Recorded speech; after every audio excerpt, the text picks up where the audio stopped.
Many people who use Viome report better digestion, more energy, and improved mood within months. Stop guessing. Start knowing. Learn more at Viome.com.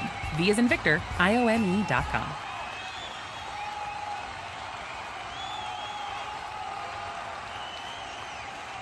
Eduardo Valencia became the 10th Detroit Tiger to hit a home run at his first at-bat in the majors. A.J. Hinch used him as a pinch hitter in the 7th inning of their 4-1 victory over the Athletics. And Hinch says everyone was thrilled for the 26-year-old from Venezuela. I didn't see the dugout until they showed it on the board, and that makes me really proud. And then, I mean, who doesn't love that reaction running around the bases? It's just pure joy, pure accomplishment. Valencia called up after an injury suffered by catcher Dylan Dingler. 4 teams have reportedly reached out to ex-Lions quarterback Terrion Arnold. The Texans, Colts, Jets, and Seahawks. The former first-round pick had his first court appearance late last month after turning himself in on 4 charges, each of kidnapping and armed robbery. At Wimbledon, the magical run for Arthur Ferry has come to an end with a straight-set semifinal loss to Alexander Zverev. He advances to his first Wimbledon final with a 13th consecutive Grand Slam victory. That's sports. I'm Frank Arity. Previously on The Herd. Play that back. Wait a minute. Then a Steeler fan survey. The fans want change. The fans in Pittsburgh are clamoring for change. The fans see the issue. It's the ownership that doesn't. The Rooney family is not reading the room. A new day in The Herd starts now. Portions of the show are recorded. Ladies and gentlemen. Ladies and gentlemen. Ladies and gentlemen. Ladies and gentlemen. You guys can laugh at me all you want. This is The Herd. Oh, yeah. With Colin Cowherd. I'm setting the tone. Best show on radio. This is The Herd. All right, you want to talk sports? The Herd with Colin Cowherd starts now. Okay, here we go. Here we go. Hour 3. It's a good one. John Strong, Fox World Cup announcer, stops by, previewing England-Norway quarterfinal match. That will be just unbelievable. Just unbelievable. I think a lot of you guys are coming around on England. Coming around. Harry Kane. Sir Harry Kane. Jude Bellingham. I was told this morning Jude Bellingham is such a good-looking guy. Kim Kardashian, he's like one of the models for the Kim Kardashian, like, underwear or something like that. I think you guys all, you know. Skims. Oh, Skims. I know what that is. I know what Skims are. I may be wearing them. You don't know. That's the mystery of the third hour. You get to the third hour, I may start giving you stuff you don't even want to know about. J-Max beside himself. He didn't know what to make of that information. So the visual of you and Skims, not great on a Friday, big guy. At least I've heard of him. I'm not that out of touch. So this week, Celtics head coach Joe Mazzulla, he opened up about the Jaylen Brown trade. And one thing we know in America is that we do love our superstars. So whenever a superstar or a star gets traded, the media fans tend to kind of like crazily overreact. And the latest example of this is the former Boston star Jaylen Brown. So when Micah Parsons got traded by the Cowboys, I was on an absolute island in the American sports media. It was me against the world. I said, Micah's overrated. He is a splash player, bad against the run, disappeared in playoff games. He will help Green Bay, who will lead games late. But Dallas will have flexibility, and in 1 year, see where Dallas is. Well, it's 1 year later. I love Dallas's defense going into the preseason. I love it. Between all the moves they've made, Caleb Downs, defensive front, I think Dallas right now, today, Micah's not even going to play in September. I would take Dallas's defense early in the season and maybe late, and I was on an island. Oh, the Cowboys will disintegrate. No, defense is better. They were offered flexibility. The Luka Doncic trade. Oh, boy, Dallas got fleeced, and I will acknowledge that they didn't get enough in return. But I warned you, I said he doesn't equal anything. He's a better Carmelo. No defense. Conditioning and health issues are real. He will age very, very quickly. And even last year in the playoffs, it's 41-year-old LeBron James that was healthy and leading them over Houston. Where was Luka? Hurt again. And even despite the moves this offseason, their over-under will go down because LeBron's gone. Even with roster improvements. Here we are with Jaylen Brown. So Micah was a great but flawed star. Luka was a great but flawed star. You didn't want to talk about the flaws. Jaylen Brown is great but a totally flawed star. He's not a top 20 player analytically, and that's what drives the bus for the Celtics in the league. Since he has arrived, the Celtics have a higher winning percentage when he doesn't play. I'm not making that up. More Tatum, less Brown, better the Celtics are. And now he was Twitch streaming, deteriorating relationships, getting more vocal. That stuff matters. Same thing kind of with Micah. So Micah, Luka, and Jaylen Brown, I will again be in an island. I think the Celtics will be better next year.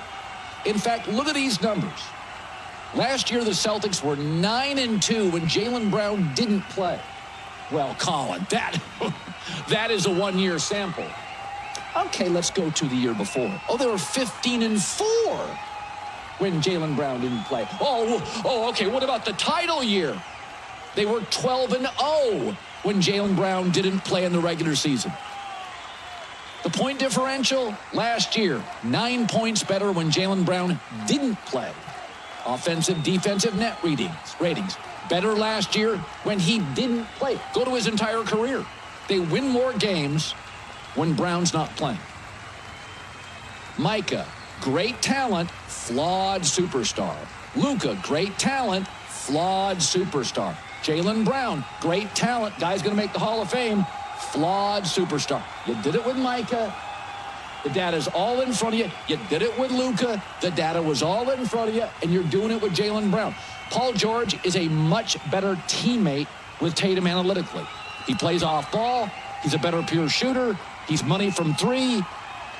And they'll have more flexibility because a year in, they'll be able to move off the deal if they want to. Did you watch Paul George against the Celtics in the playoffs? When he was shooting 55% from three, was absolutely efficient and a dog defensively. So you did it with Micah, you did it with Luka. Very few stars change a franchise. Messi does.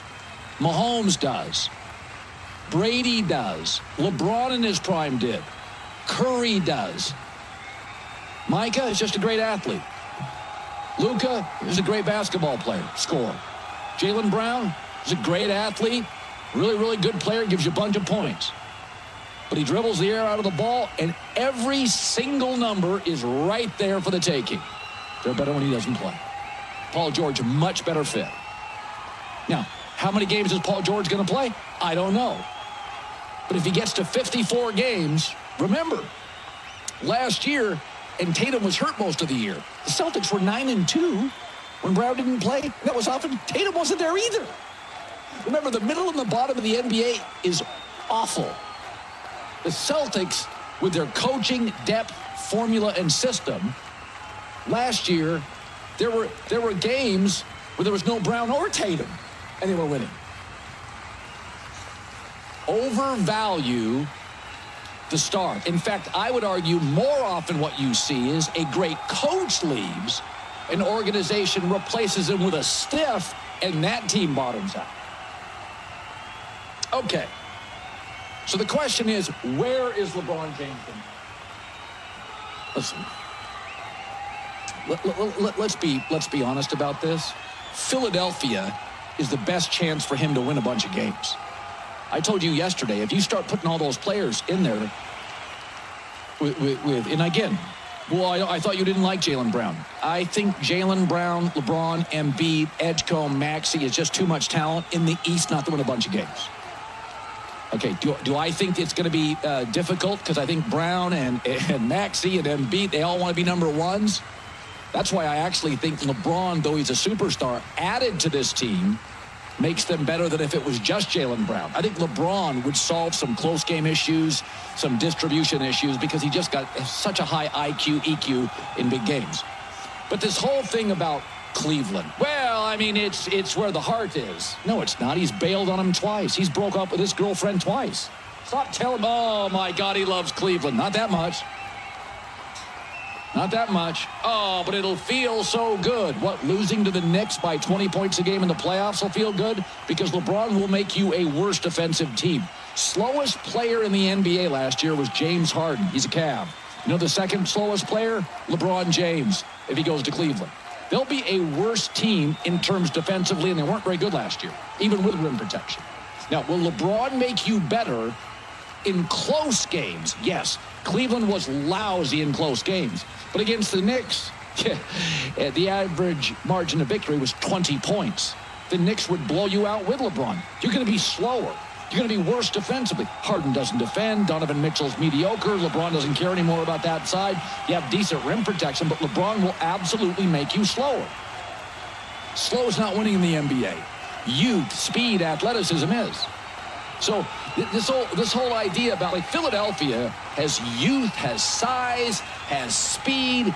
You can mask some of LeBron's issues in Philly because Brown can move, Edgecombe can move, Maxey can move. They've got youth and speed and athleticism. Cleveland's slow. LeBron will solve the close game situation, but you're not going to be in close games against better teams because you're going to be slow and not very good defensively. So Channing Frye is with me. This whole thing about, to me, it's all about this. If he goes to Cleveland, that's for comfort. If he goes to Golden State, that's camaraderie with Steph and Draymond Green. Draymond and him are very close. If he goes to Philadelphia, that's contention. And I keep hearing is all he cares about is fun.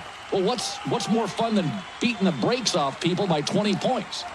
You know what's not fun? Watching somebody fly by James Harden and dunk and you lose by 17. That's not fun. But all my friends are in Cleveland. Are they on the floor? Can they defend better than Harden? Okay. And by the way, during a regular season, how often do you see your buddies? You're on the road all the time. You're training all the time. So Channing Frye and I believe the same thing is LeBron will make the Cavs better in some close game situations, but the chemistry was bad last year. The defense was mediocre. Here's Channing. Cleveland got too many what-ifs now. After seeing what I saw, like 52-year-old LeBron ain't gonna solve them issues. They got soul issues. They got like, I don't like you issues. What happened if, like, let's say Braun goes there, and how does he fix anything? He doesn't fix the guys liking each other. He doesn't fix the continuity of the game. I think he would fix end-of-game situations. It's also interesting here. LeBron's really bright. He really gets basketball. Because I think Philadelphia is the place to go. I would love to hear LeBron's opinion on Jaylen Brown, Maxey, Embiid, and Edgecombe, because I know LeBron's thinking that's more talented than Cleveland. But what is LeBron's opinion on Jaylen Brown as a teammate? Because LeBron pays attention to analytics. I remember hearing a story years ago, and I won't name the player, but there was a player in the NBA that his camp wanted LeBron's camp, like, to recruit him. And LeBron, I heard this through LeBron's people are like, now this player's kind of a knucklehead, and he's kind of immature, and he's not a good teammate. And that other player who was kind of a star, they kind of wanted to join forces. And LeBron was like, no. Like, LeBron knows who's good analytically, who defends. Like, LeBron knows the game. Like, LeBron was always a huge fan of Bosch or a Kevin Love, a J.R. Smith. I mean, they've become as good friends. Like, LeBron, the guys LeBron likes, LeBron respects their game. So it'd be interesting if LeBron, I'd love to sit down, like, and just, hey, what do you think of that Philadelphia?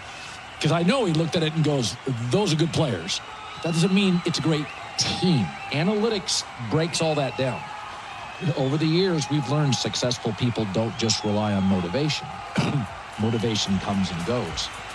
Successful people rely on routines. The workout gets done because it's on the schedule. The meeting gets handled because it's on the calendar. Habits become automatic. That's M-Drive. I've been taking it for years with my coffee. Energy isn't quite the same. Recovery takes longer. The things that used to happen naturally take more effort. That's why scientist Gary Kehoe created M-Drive. It's a daily supplement. It's on the calendar. It's automatic. It's on the schedule. A daily supplement designed to support healthy T levels, metabolism, energy, and recovery. No extremes, no hype, just a simple daily habit that supports the work you've already done. Amazon has it, so does Sprouts. If you're serious about your career, your family, your workouts, yourself, start with a daily routine. Daily, a habit. Go to mdriveformen.com. The code is HERD, H-E-R-D, 20% off year one.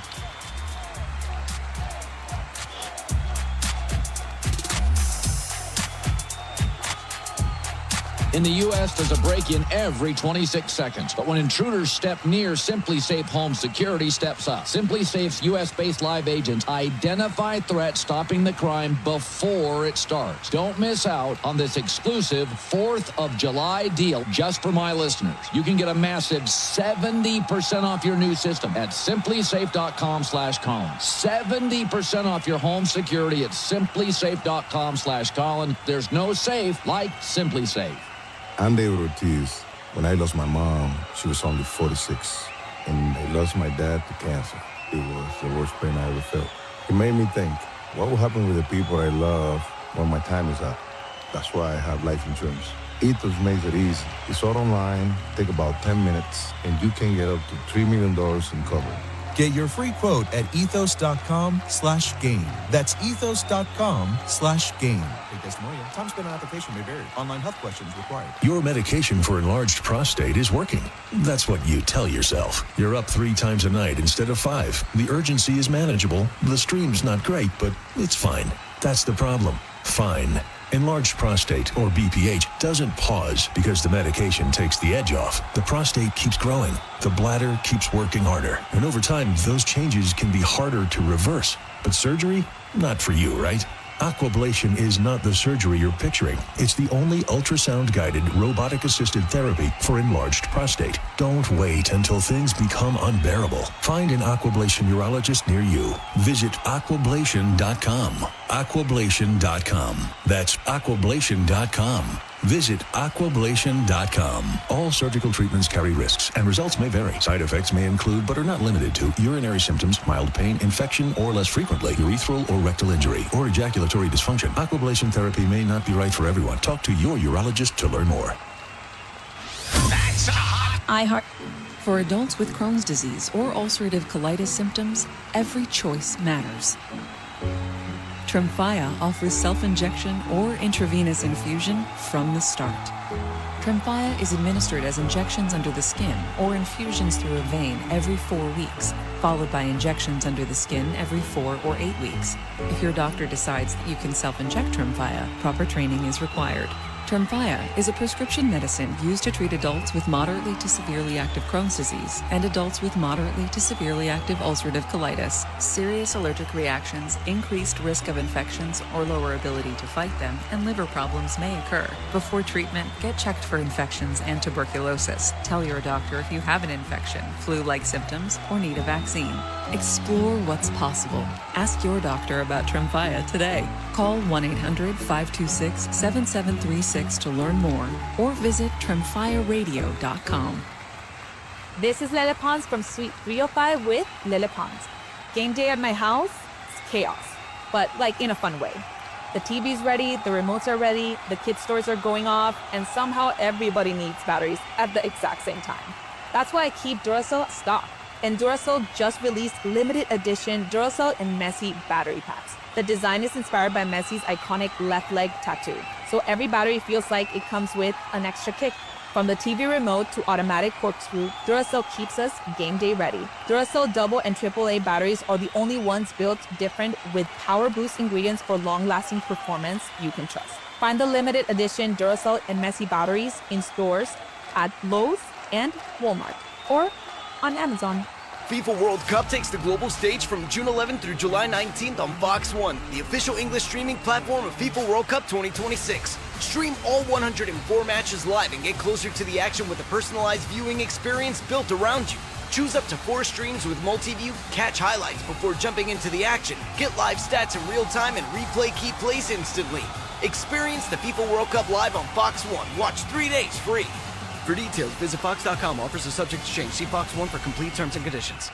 Upgrade your FIFA World Cup 2026 viewing experience. Build it like Beckham from the living room to the lawn with the Home Depot. Create a box seating experience with flowers for pops of color surrounding your pitch, the smell of grilled favorites, and a freshly painted fence sporting your team's colors. Fast free delivery is your home field advantage with charcoal, string lights, or whatever the game calls for right to your door. A clean assist. Build it like Beckham for match day. The Home Depot, official FIFA World Cup 2026 supporter. Subject to availability.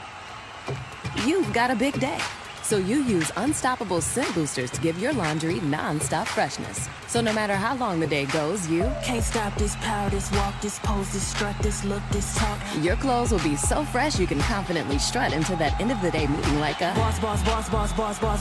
Let's talk business in my office. Add new Unstoppable beads to your wash for 24-hour non-stop freshness, so you can smell unstoppable. Now, you can watch us on YouTube, on Instagram and X. Watch us yell. Do it! I'm wrong! It makes me sick! Watch us sing. One shining moment. Somebody. Tacos and teas, bets and Joe Montana. Watch us dominate. I listen to you guys every day. And that's kind of a big deal. We are Fox Sports Radio. Good stuff. And that's it. Don't miss out on this exclusive 4th of July deal for our listeners. Get a massive 70% off a new system only now at simplysafe.com/Colin. An incredible 70% off a home security system at simplysafe.com/Colin. Hurry, there's no safe like SimpliSafe. Well, I've been so lucky. John Strong, Fox Sports lead voice. They are traveling around the country. I'll tell you what, they're going to get a nice summer break, but they are earning their money. It has been so much fun. John's going to be calling England-Norway tomorrow. I like England. I think most people do. I got to tell you, England winning at Azteca blew me away. That's tomorrow at 5. That blew me away because Mexico is all in on soccer. They spend the money on it, and they care, and they're good, and Azteca's amazing. Oh, so I want to talk England for a second. I've been saying every 4 years we melt down. And I'm like, folks, England invented it. They've got the best league, and they haven't won in 60 years. This stuff is hard. I will tell you, though, I look at France and I look at England, and they look different. Now, Norway's great, but they're led by one star. Argentina has a star, but, I mean, that's an old roster. They're very much led by Messi. You're doing the France game. Let's just acknowledge they're the best. Is there a team that you've done that you watch and go, okay, they could give France problems? I think Argentina is the best answer, Colin, and it's in two different ways because France have a gear that they can hit that I don't think anyone else can match. They have a top gear that no one else has, but Argentina have shown that they are experts in finding ways not to lose. You know, Cape Verde's throwing punches, no problem. Egypt's up 2-0, no problem. They're going to find a way, and that's where it would surprise me 0% if we end up with a rematch of the last final. And it becomes fascinating because that was a final which was exactly that. France hit the extra gear to come from behind, but Argentina said, we're not going to be beat today, and it came down to penalties. So, you know, in saying that, I think there are a number of teams. If anyone knows how to beat France, by the way, it's Spain. They've beaten France in high-profile games each of the last 2 summers. And, you know, we'll see Spain, Belgium in a little bit. That could be France's opponent in the semifinal. Yeah. So, you know, at the end of the day, we draw very broad conclusions about this stuff. And you understand this as well as anyone. It's a game, and it's once every 4 years. And stuff happens in that game. But there is a specialness to France. And I think they showed it yesterday. Yes. It wasn't spectacular, but they did what they had to do. They hit their extra gear. Okay, job done. On to the next one. Yeah, Spain controls possession. I think they have the second highest possession in the World Cup. So if you can keep the ball away from France, at least you limit their opportunities. I mean, that feels like a decent matchup to me. It is, you know, it's interesting when you look at the United States. You know, I said this after the match. If we would have had our typical Premier League goalie, we lose 2-1. We gave up a couple of really bad goals. We knew going in, 38-year-old Timmy, that was a weakness. That's always been our strength. So my takeaway was we are better. Dribbling, passing, fluidity, we're better. We're not great at goal, and we were exposed. If we lost to Belgium 2-1, we would have said, it's a damn good World Cup. Instead, we were humiliated in the last 35 minutes, and Americans do not like to be humiliated. So I took a very positive vibe as, folks, we've always had these Casey Keller and Tim Howard. We've had these incredible goalies. And we had a young guy that's an MLS goalie to this point in his career. Are you as optimistic in terms of, you know what, Belgium would have beaten us, but boy, it was the way they beat us that really stings for American fans?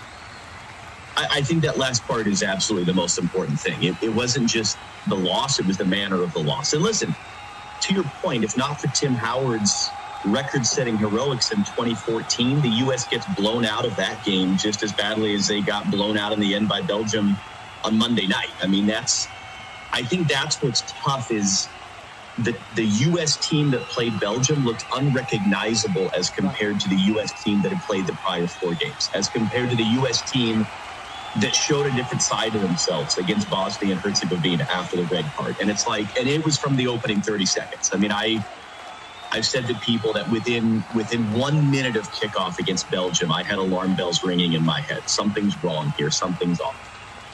And I think that'll be the challenge going forward, is to figure out what that was and how do you fix that so it doesn't happen again in 4 years. But it was tough. I mean, Colin, you understand as well as anyone the arc of soccer in this country, right? And sort of what soccer is and where it's been and how it compares to other sports. We had 41 million American people watching when there was that horrific series of errors that led to the 3rd Belgium goal. That, to me, is incredible and is depressing simultaneously, that's what people saw and what they took away. But absolutely, there was something there for a moment with that team, the way they were playing, the way their country was engaged. How do we bottle that? How do we sustain that? How do we grow that going forward? And what I don't want to have happen is the way that it ended against Belgium to overshadow all of the incredible things that the prior 4 games were in the history of American men's soccer. That was incredible. It's just a shame that so many individuals picked that moment to have the worst game they've maybe ever had playing for the U.S. So all 4 of the top teams in the FIFA rankings are still alive. France, Argentina, England, Spain. We were about 16th, 17th. And I always feel that's kind of the range we're in. I feel Mexico, depending on where we play, if we play at Azteca, we struggle. If we play at home, we have a better chance, although their fans travel so well. Next World Cup, we bring the guys back. I imagine we'll upgrade on the back end and at goalie. I think if you go into a World Cup top 12, you're a knockout stage winner at least one time. Is there a feeling within USA Soccer that the neck will solve our back-end issues and goal issues? We generally do. We've been very strong there in my lifetime. It is within the organization, within the federation, is there a feeling we can solve some of our issues in 4 years? I think there's a general feeling of progression across the board. I think what's tough, Colin, in the answer to that question is that quite literally everything over the last 8.5 years has been geared towards this moment. You know, ever since they failed to qualify for the 2018 World Cup, and then 6 months later knew they'd be hosting this one, it was like everything was pointed towards this. And so there is an element now of, okay, what next? What now? Who's the coach going to be? Who's making that decision? What does the team look like in 4 years? What does the team even look like in November when they retake the field for competitive games that we'll have on Fox Sports, the CONCACAF Nations League? That's what fascinates me now, is you've expended so much time and energy focused on this moment, and now it's over, and this is another kind of opportunity to look at it and go, okay, how do we build? Do you do the same thing as you did 8 years ago? And you kind of just, let's fast track some of the young kids. You know, what's MLS's role in that? Are we still trying to push our young players over to Europe as fast as possible? Is Mauricio Pochettino the right guy to continue? Does he want to continue as coach? We were always going to face this sort of bleak moment of retrospection. And like we said, it's amplified by the manner in which they lost to Belgium. But as I said before, I don't want what happened precisely Monday night to overshadow all of the really good things that are in the potential for this team. If you compare it to where we were 8 years ago, if you compare this team to what it was a year ago, it's in a great spot. It's going forward. But yeah, it's really, really hard to crack into that top 10 globally. Few nations bust into the top 10. It's not like college football where Indiana can buy their way into a national title. And I'm not being disrespectful to Indiana, just the dynamics are different. You don't get transfers in international soccer. You are what you are. Let's end with this, because you're doing the England-Norway game. I'm going to give you a theory. That's something that it will also help. Now, it may not help in 4 years, but it will help soccer going forward, is Erling Haaland. He's us. Big, strong athlete who looks like a college football tight end. And there is going to be kids, I don't know how many, that are going to look at him and think, yeah, I'm bigger than the kids. And you know what? I got a bad shoulder. I got tackled in football. I don't play soccer. That Erling Haaland has a really cool American vibe. Like, I've had more people come up and they're like, man, when are we going to find our Erling Haaland? Nobody comes up to me in the street and goes, when are we going to find our Mbappe? We're like, yeah, we're never going to have that or Messi. But Erling Haaland is like, I've seen him. He plays, he's a tight end for the Raiders. There is something about him. His size, he's good technically. He's not Messi. There is something about him that speaks to me when I watch and I think, yeah, what if one of our 6'5" guys played soccer? We had Walker Zimmerman for a while, by the way. Yeah, we've had tall, lanky guys. I don't know, your kind of take on Erling Haaland. I love Erling Haaland. He's a fascinating player. Like, from an on-field standpoint, he's big, he's strong. I think, he's better technically than he gets credit for because he's just such a big dude and he slam dunks on defenders. His personality's wonderful. He's come out of his shell a bit this summer in the United States. He's loving being here. They've become the darlings. I've heard a lot of that too, of people sort of loving this Norway team. Holland is very sort of Scandinavian blunt, where he's like, yeah, we're probably not going to win the World Cup. Who cares? We're going to have fun and do our thing. They're dangerous to England tomorrow. Because, yes, England, that was the best England performance maybe in 40 years to beat Mexico. Yeah. They're exhausted, Colin. Such a pressure kick, and he made it look so easy. Welcome to the FIFA World Cup 2026 on iHeartRadio. iHeartRadio is proud to present today's featured match, brought to you by Fox One, your audio home for FIFA World Cup 2026. iHeartRadio. Welcome back to FIFA World Cup 2026 on iHeartRadio. And here we are now in the quarterfinals. Today in Los Angeles, in a match we all hoped to see the United States playing in. It's Belgium taking on the power team from Spain for a trip to Dallas, Texas, and the semifinal to come next week. So welcome into the pregame show, everybody. I'm your host, Jackson Feltz, alongside the national champion and All-American at North Carolina, Danny Jackson. Danny, before we really dig deep into Spain-Belgium coming up here in a half hour, let's quickly go back to yesterday's action. There is one team who have already booked their spot in Dallas, Texas for the semifinal. That is France, the two-time final appear of these last two World Cups, 2018 champions, 2022 runners-up. They defeated Morocco 2-0, and they will meet whoever wins today there in Dallas next week. Well, for France, they've cantered through the World Cup so far, dominated all games really by their offensive firepower. As good as you've ever seen in the World Cup in terms of that front four, and they can bring players off the bench, as we mentioned yesterday, the likes of Cherki from Man City, Barcola, who started games, was on the bench.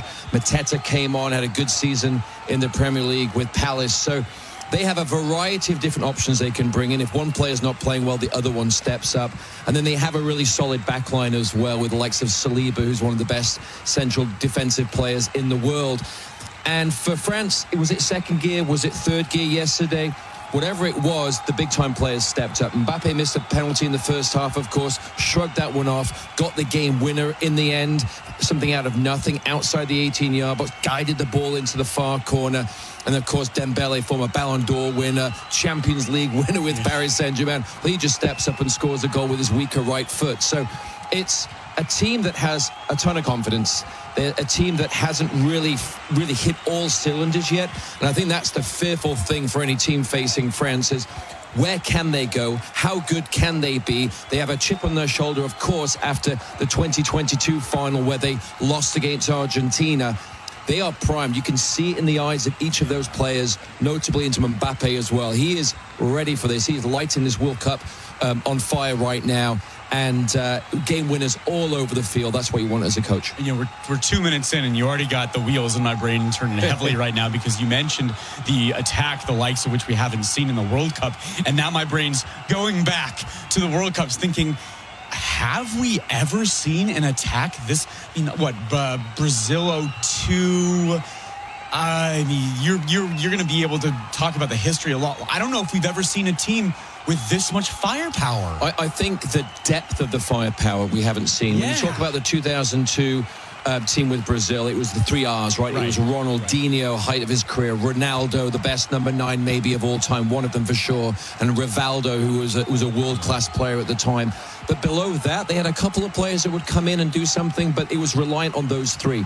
You have 4 in the manner in which teams set up these days, right? You have 4 attacking players, each of them are world beaters in themselves, and then you can replace basically each and every one of them with an equally, maybe not quite equal, but a close to equal type of quality player coming off that bench. So, I mean, they're spoiled for choice. And, of course, Didier Deschamps has been a successful player, won the World Cup in 98, obviously head coach, won the World Cup 2018. They're in the 3rd semi-final in a row from 18-22, and then this year, of course. And this will be, by all accounts, his last World Cup as head coach. So I think the French players are galvanizing themselves around to make it successful for him. However, the asterisk always against France is, will they implode? They have done it in the past. They're emotional. They're an emotional group. But I do feel this one's a little bit different. They seem bound together in a different way. Well, right now, I mean, you're coming off of the 2018 championship, the 2022 year where they were a penalty kick shootout away after that amazing comeback. There were Martinez save away.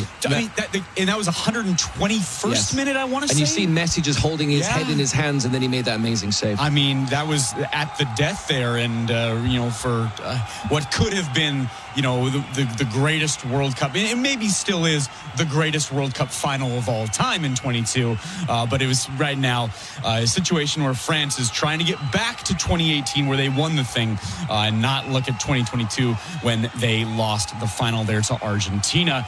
Right now, they might be the favorite to win it all. They have booked their spot in the semifinal in Dallas next week, and they will face either Belgium or Spain. Let's take a look at the bracket. Our bracket update is brought to you by the Home Depot. Upgrade your FIFA World Cup 2026 setup.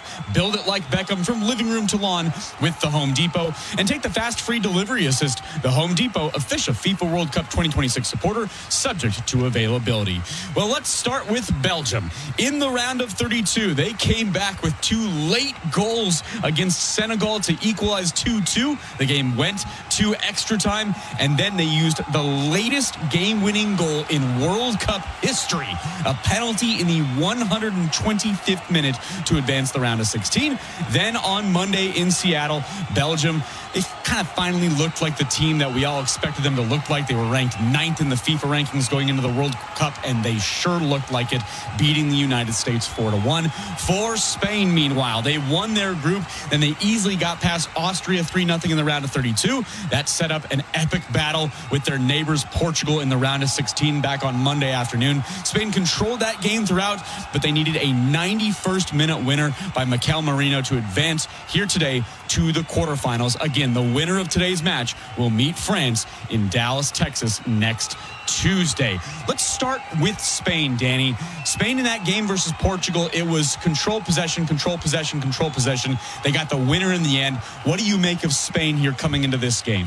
They're a team obviously haven't conceded yet. That's quite remarkable considering the type of goals and firepower we've seen in the World Cup so far. So solid backline. The whole adage is defense wins championships. So far they've been solid with not a bunch of superstars, a number of great players. Porro's a good right back from Tottenham. Cucurella, of course, has made his move now, his dream move to Madrid, plays on the left-hand side, enigmatic type player. And then Laporte obviously has had time in the Premier League before returning home. So they're a solid group. They're keeping clean sheets. And then, of course, they dictate tempo as they always have done. Their possession style, the type of football that Johan Cruyff brought into Barcelona and kind of introduced. Pep Guardiola took it to the next level. And then, of course, that's been adopted throughout the entire infrastructure of Spain. But you've got Rodri, who is a world-class player, of course, a player of the year just a few years ago before that ACL injury. He's back now somewhat to his best. And then you've got Yamal, who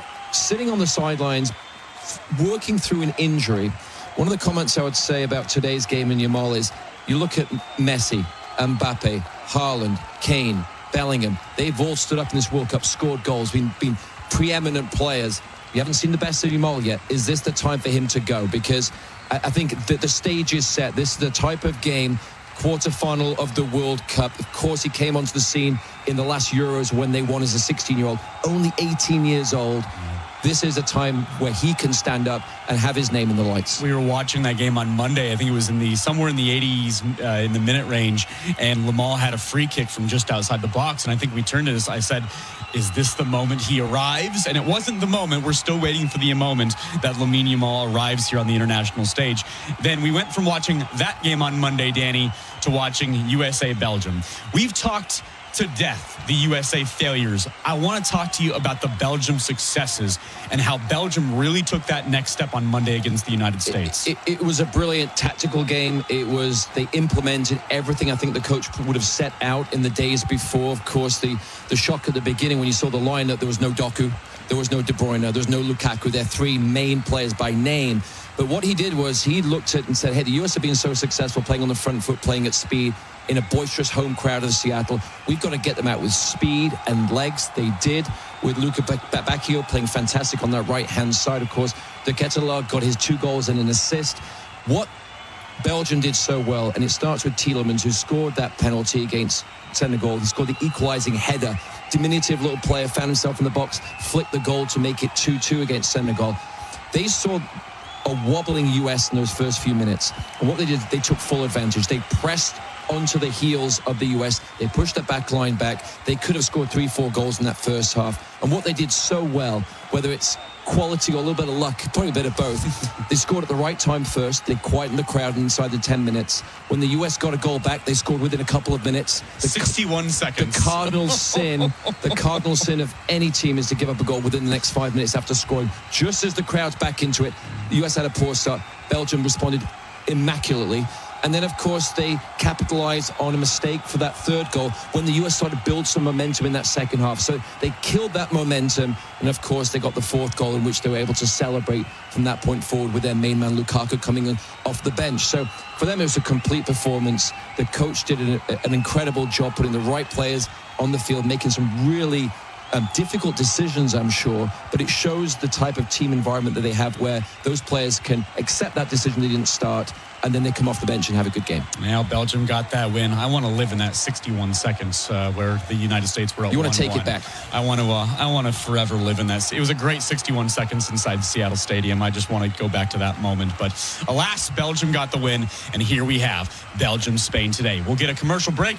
We'll come back. We'll give you the lineups today, and there are some changes for Belgium. Danny mentioned the changes for the USA game. We'll go over those changes for this game, the quarterfinal against Spain. We will come back here in a moment. You're listening to FIFA World Cup 2026 on iHeartRadio.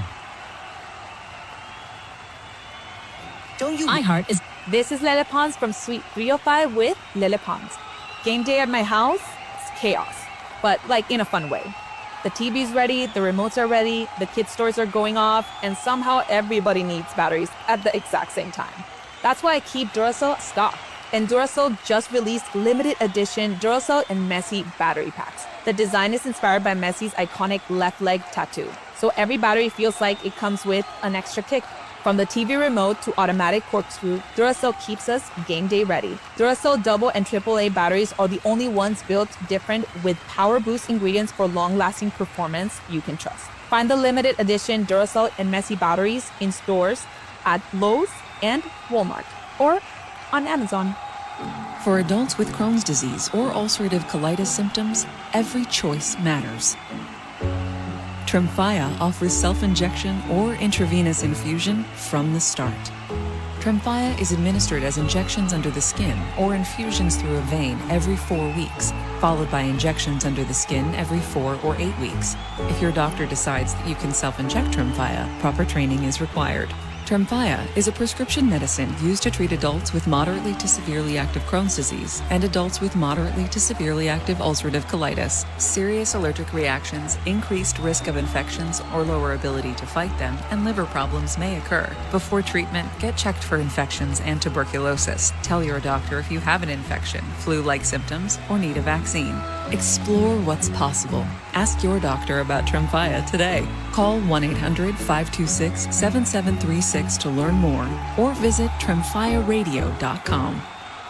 FIFA World Cup takes the global stage from June 11th through July 19th on Fox 1, the official English streaming platform of FIFA World Cup 2026. Stream all 104 matches live and get closer to the action with a personalized viewing experience built around you.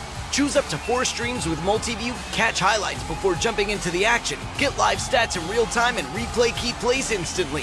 Experience the FIFA World Cup live on Fox 1. Watch 3 days free. For details, visit Fox.com. Offers are subject to change. See Fox 1 for complete terms and conditions. Upgrade your FIFA World Cup 2026 viewing experience. Build it like Beckham from the living room to the lawn with the Home Depot. Create a box seating experience with flowers for pops of color surrounding your pitch, the smell of grilled favorites, and a freshly painted fence sporting your team's colors. Fast free delivery is your home field advantage with charcoal, string lights, or whatever the game calls for right to your door. A clean assist. Build it like Beckham for match day. The Home Depot, official FIFA World Cup 2026 supporter. Subject to availability.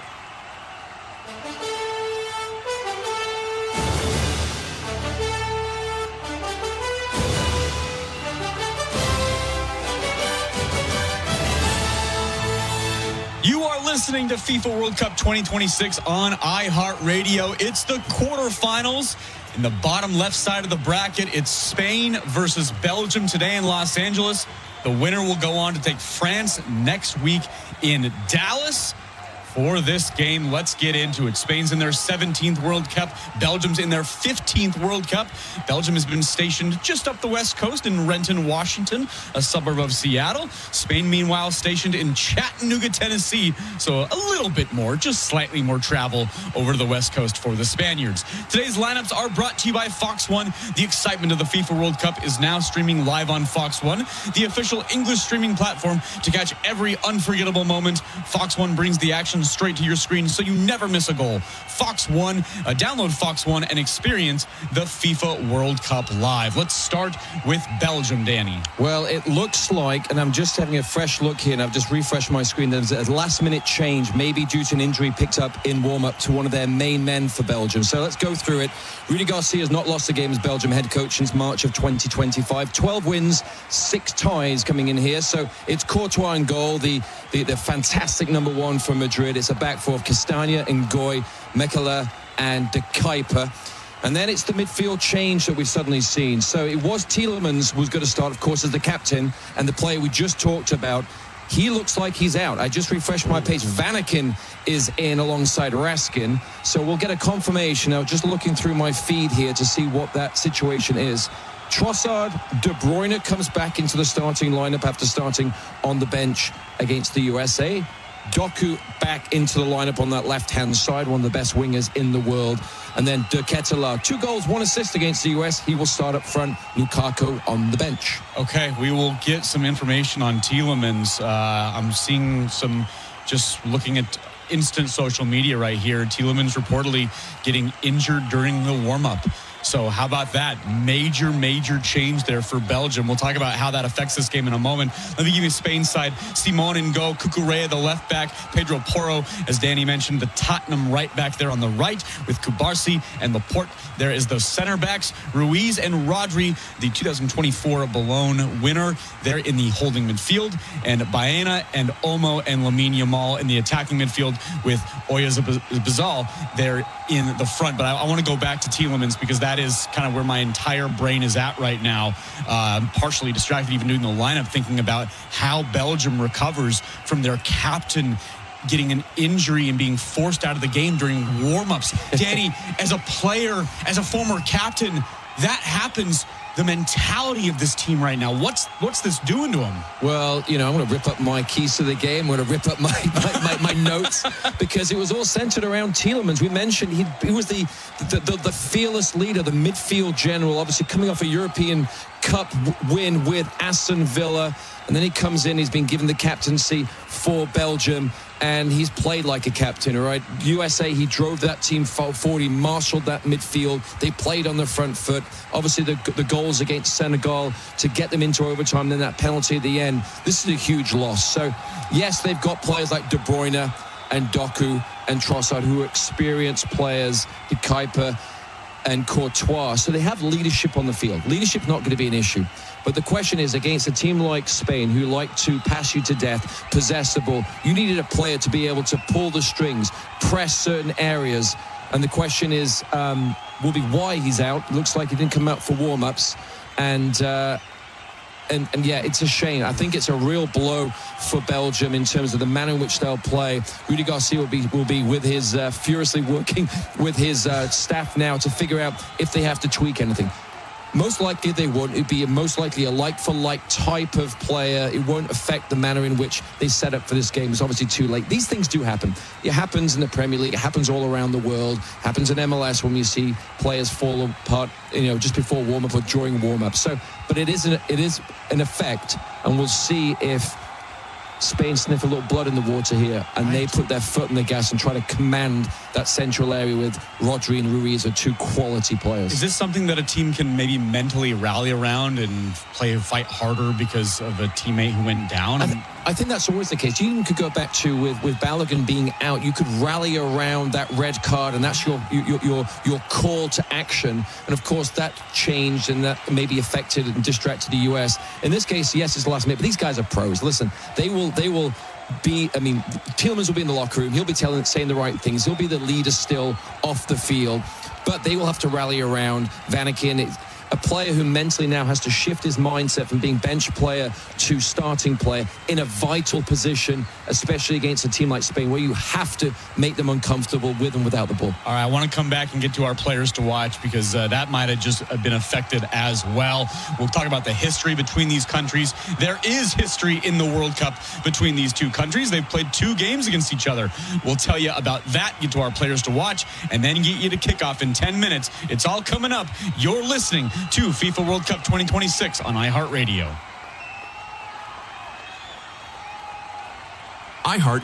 This is Lele Pons from Suite 305 with Lele Pons.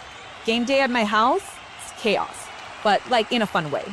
The TV's ready, the remotes are ready, the kids' stores are going off, and somehow everybody needs batteries at the exact same time. That's why I keep Duracell stocked. And Duracell just released limited edition Duracell and Messi battery packs. The design is inspired by Messi's iconic left leg tattoo, so every battery feels like it comes with an extra kick. From the TV remote to automatic corkscrew, Duracell keeps us game day ready. Duracell double and AAA batteries are the only ones built different, with power boost ingredients for long-lasting performance you can trust. Find the limited edition Duracell and Messi batteries in stores at Lowe's and Walmart, or on Amazon. For adults with Crohn's disease or ulcerative colitis symptoms, every choice matters. Tremfya offers self-injection or intravenous infusion from the start. Tremfya is administered as injections under the skin or infusions through a vein every 4 weeks, followed by injections under the skin every 4 or 8 weeks. If your doctor decides that you can self-inject Tremfya, proper training is required. Tremfya is a prescription medicine used to treat adults with moderately to severely active Crohn's disease and adults with moderately to severely active ulcerative colitis. Serious allergic reactions, increased risk of infections or lower ability to fight them, and liver problems may occur. Before treatment, get checked for infections and tuberculosis. Tell your doctor if you have an infection, flu-like symptoms, or need a vaccine. Explore what's possible. Ask your doctor about Tremfya today. Call 1-800-526-7736 to learn more, or visit tremfyaradio.com. FIFA World Cup takes the global stage from June 11th through July 19th on Fox 1, the official English streaming platform of FIFA World Cup 2026. Stream all 104 matches live and get closer to the action with a personalized viewing experience built around you. Choose up to 4 streams with multi-view, catch highlights before jumping into the action, get live stats in real time, and replay key plays instantly. Experience the FIFA World Cup live on Fox 1. Watch 3 days free. For details, visit Fox.com. Offers are subject to change. See Fox 1 for complete terms and conditions. Upgrade your FIFA World Cup 2026 viewing experience. Build it like Beckham from the living room to the lawn with the Home Depot. Create a box seating experience with flowers for pops of color surrounding your pitch, the smell of grilled favorites, and a freshly painted fence sporting your team's colors. Fast free delivery is your home field advantage with charcoal, string lights, or whatever the game calls for right to your door. A clean assist. Build it like Beckham for match day. The Home Depot, official FIFA World Cup 2026 supporter. Subject to availability. You've got to try the new TikTok diet. Just ask chat. I just take blue-green algae. Or you could trust your gut. When it comes to your health, how do you know what's right for you? That's where Viome comes in. Viome is a simple, at-home gut health test that analyzes your real-time biology to give you personalized nutrition guidance and custom supplements. Not trends, your biology. Many people who use Viome report better digestion, more energy, and improved mood within months. Stop guessing. Start knowing. Learn more at Viome.com. V as in Victor, IOME.com.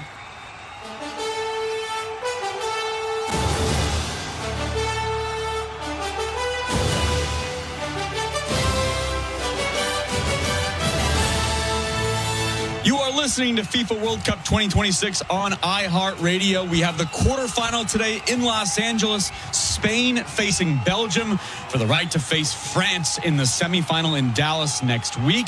These two teams have history in the World Cup, by the way. They faced each other twice. They're 1-1. First came in the 1986 World Cup in Mexico, also in the quarterfinals. That match finished 1-1 after extra time. Belgium won 5-4 in the penalty kick shootout. 4 years later, in 1990, they met in the group stage where Spain had a 2-1 win. For Belgium, it's their 15th appearance in the World Cup.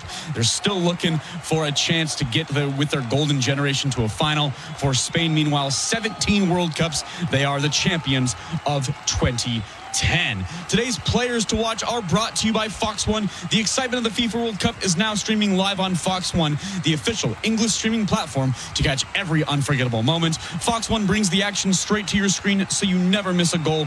Download Fox One and experience the FIFA World Cup live. Danny, who is your player to watch for this match today? Jeremy Doku, the winger that did not start against the US, came off the bench and caused some problems. He's one of the best 1v1 wingers in the world, plays for Man City. He's back in the lineup. It's been an indifferent World Cup for him, distracted by travels back to Europe. His partner gave birth to their first child. He wanted to be back for that experience. Then he came back into camp. He got some grief by all accounts from some European press about that decision. He was supported strongly by his teammates and the staff. He's now back, and now I think a reset.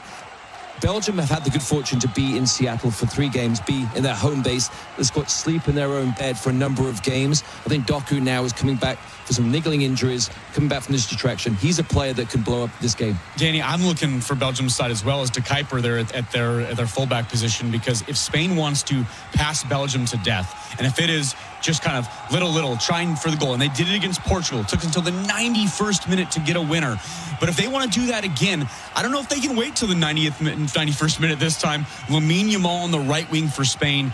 His 1v1, if De Kuyper, that left back for Belgium, can defend him well, this could push it 0-0 deep in this game. Yeah, he likes to get forward as well. And of course, the question is how far forward can he get to support his attack, support Doku on that left-hand side, and not leave Yamal too much space behind. Well, we will see how this thing shakes out. Should be an interesting chess match after the breaking news injury that Yuri Tielemans, the captain for Belgium, suffered what is a reported injury in the warm-ups of this game. He is out. That is the late change there for Rudy Garcia and Belgium. Let's see how this thing plays out. Kickoff is next from Los Angeles. You're listening to FIFA World Cup 2026 on iHeartRadio. You've been listening to our pre-match coverage of the FIFA World Cup 2026 on iHeartRadio. Fox's play-by-play coverage of today's match is coming up next.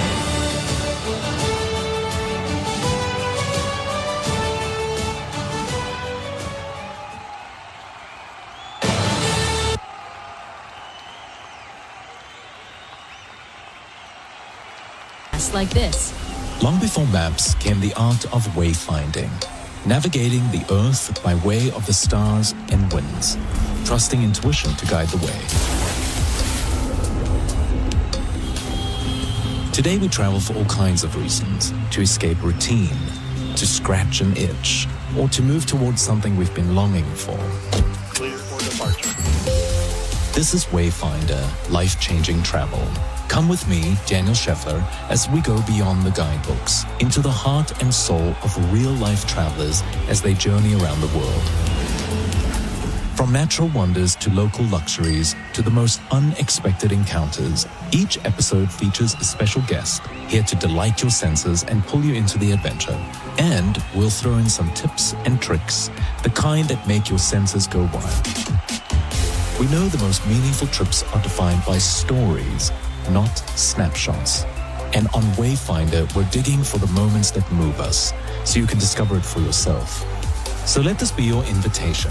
Listen to Wayfinder Life-Changing Travel every other week on the iHeartRadio app or wherever you get your podcasts.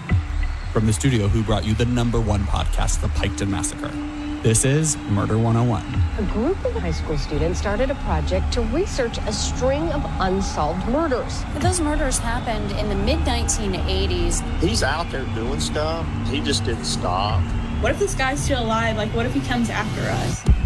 For 3 decades, the mystery remained unsolved. It wasn't just a class assignment, it was real life. These women really deserve justice. They were just living their lives, and they had their whole lives ahead of them. There's a pretty good chance he's still alive. It was a little scary, I'm not gonna lie. Once you start getting a few tips or a few leads, then the cold case isn't so cold anymore. What seemed like an ordinary high school class turned out to be anything but. Listen on America's #1 podcast network, iHeart. Open your free iHeart app and listen now. iHeartRadio's World Cup coverage continues as we join Fox's live play-by-play action of today's FIFA World Cup 2026 match. Follow all the exclusive World Cup action on iHeartRadio.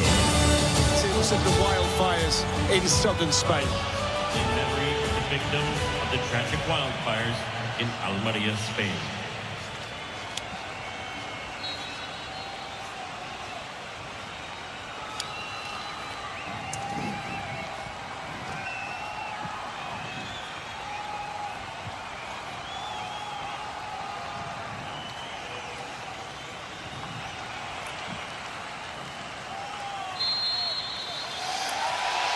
The officials today from England: Michael Oliver, the referee; Jared Gillett, the video assistant referee. Owen will talk about the game in due course, but this stadium we are in today in Los Angeles has blown your mind. Best I've ever seen. Been very fortunate to play in some brilliant ones. Best atmosphere I ever saw was in the Azteca. I mean, but this is a different level altogether. There's just been a lovely moment out of picture down below as a warm embrace on the halfway line between Jeremy Doku of Manchester City, Lamine Yamal of Barcelona, 2 players who could light this match up today. And 2 of the best dribblers on the planet. We've not seen the best of Jeremy Doku, but he's capable of lighting this place up just like Lamine Yamal. So the champions of Europe continue their mission to become world champions once again against the Belgian team that broke 1 million hearts the last time we saw them play. 2 teams who know each other inside out, teammates at club level, head-to-head for their countries here in Los Angeles today. And it's going to be fascinating here to see whether Belgium, who have scored plenty of goals, can break down a Spanish team that's got the best defence in the World Cup. First run there by Van Aken. Going to be a goal kick. What about that late change? Yuri Tielemans, the captain, injured in the warm-up. And Hans van Aken, very experienced of Club Brugge, has had to come in very, very late. That's a massive blow. I mean, Yuri Tielemans is one of the most underrated players in the world. Consistent captain of this Belgium side. That's a big blow to them. But Van Aken's capable. Yamal's first touch. And the interception made for Belgium by Brandon Mechelen. The winners play France in what's guaranteed to be an all-European semi-final in Arlington. Kylian Mbappe lies in wait. Spain favourites, Belgium trying to make up for the lost golden generation. It's all on here underneath this blazing California sun. And with the roof that the stadium has, it just keeps the heat inside. I mean, you can literally cut it, can't you, the heat in here? Yeah, it's definitely warm. I mean, the pitch looks perfect. Brilliant condition for the boys. Great turn from Lamine.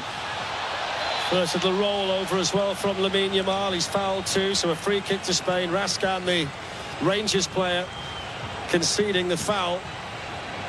Third World Cup game between them. Belgium won at this stage on penalties in 1986 in Mexico. Spain returned the compliment in the group stages at Italia 90. Spain unbeaten in 11 games against Belgium. They've won the last 6 by an aggregate score of 15 goals to 2. 46 years since the Belgians last beat the Spanish in 90 minutes in any match. And keep an eye on that. The ball from Kubasi is a brilliant passer from that centre-back position. This is Baena.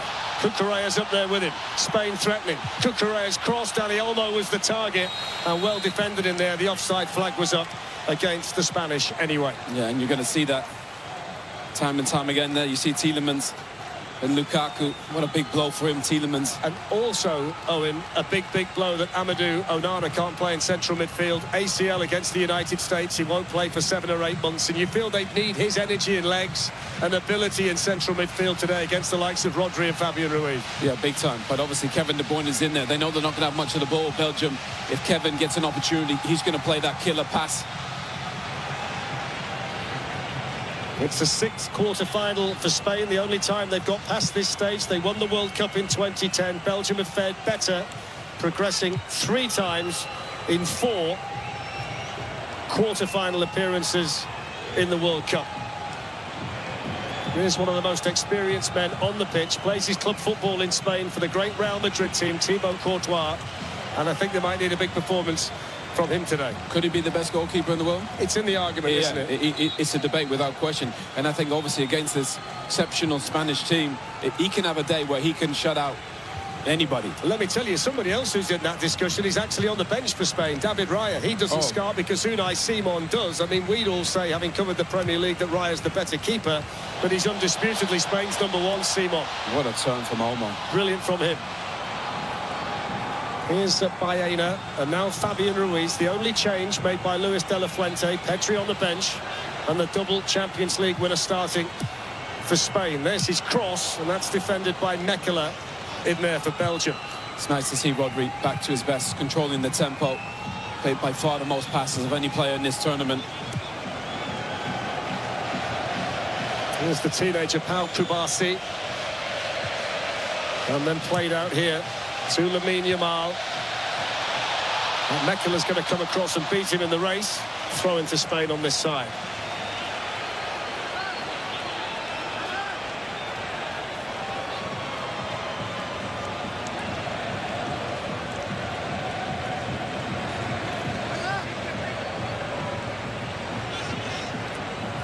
Pedro Porro.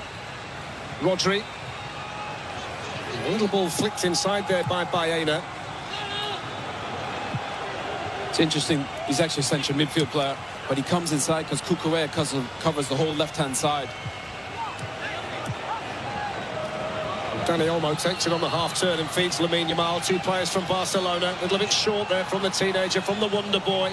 Still ready to, still waiting to light up the World Cup, but that's brilliant there from Doku. What about that? He's like a cheat code, Doku. Finished the season so well for Manchester City. He's such a good player, such an exceptional dribbler. You see Belgium going to double, triple team Yamal. In that case, he's going to have to release the ball, pass it back into midfield. One thing I would suggest to you watching this match today is to keep your eyes on one side of the pitch. The side where Jeremy Doku plays for Belgium and the side where Lamine Yamal plays for Spain. Because they can turn on the style at any given moment. Yeah, 2 proper stars. Exceptional when they get the ball. Castagna's long ball. De Catalara was the target. Aymeric Laporte across to win it back for Spain. And now here's the very elegant Rodri. And you can see Rudy Garcia, the Belgian manager, he's saying he doesn't want Yamal beating them. He's getting triple teamed every time he gets anywhere near him. Pau Kubasi's pass to Pedro Porro. Raskan was in there to intercept. De Kuyper plays it forward but gives the ball away. Little flick there by the Spain top scorer Oyarzabal. Now Cucurella. All Spain in the early stages.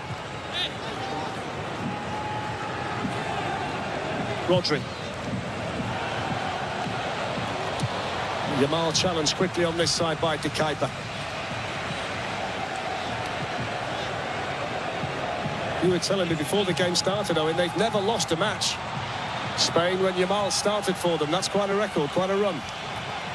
I mean, that is I'm not sure I've ever heard of an 18-year-old have an impact on the team like this, and they're winning trophies. You know, it's astonishing what he's achieved in such a young career. It's his 31st cap today, so a lot of those have been starts, so it's a run.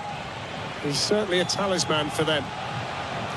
This is Nathan Ngoy, Maxime de Kuiper, and now Brandon Mekela.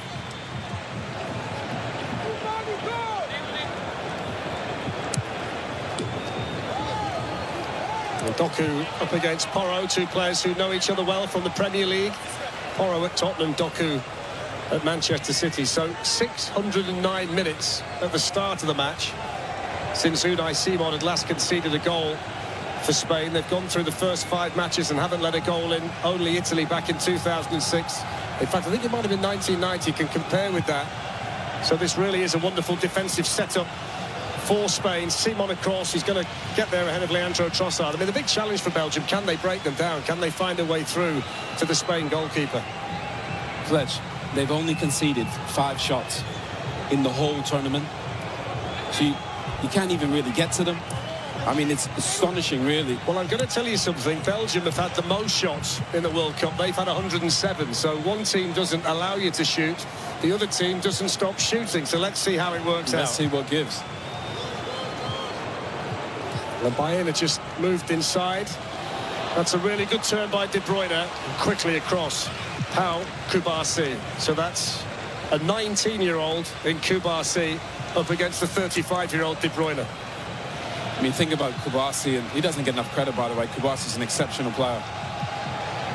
But Lamine, almost half the age of Kevin De Bruyne.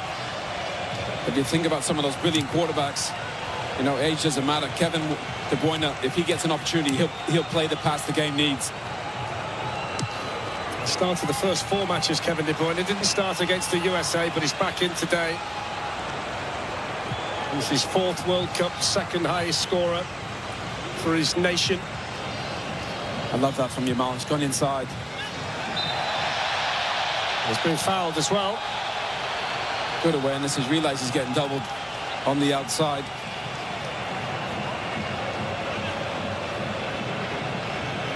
When you look at the Spain team, and you can't say this about everybody in the World Cup, as we see the foul there by Trossard, there is quality in every area, quality in every position. Quality control. They have virtually everything.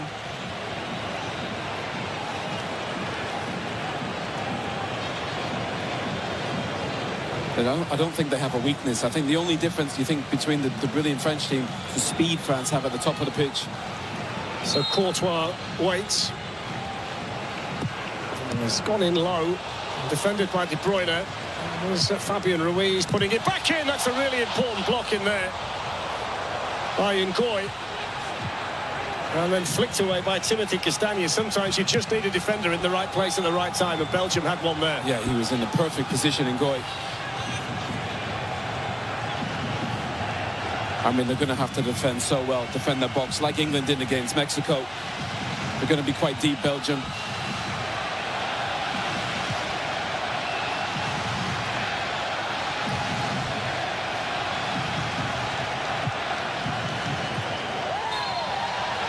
That's a foul by Pedro Porro.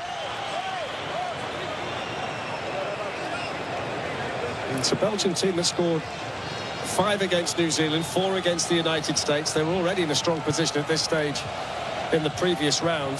Now, there's the shot from Rodri that was blocked.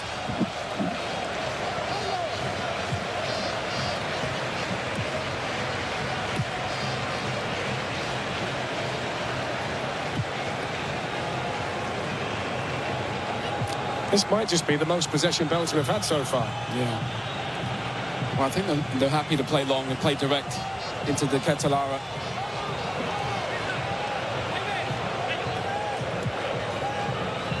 Yeah, you got to enjoy it when you can, because Spain are so good on the ball. Most possession in this tournament. 61% to this point for the European champions.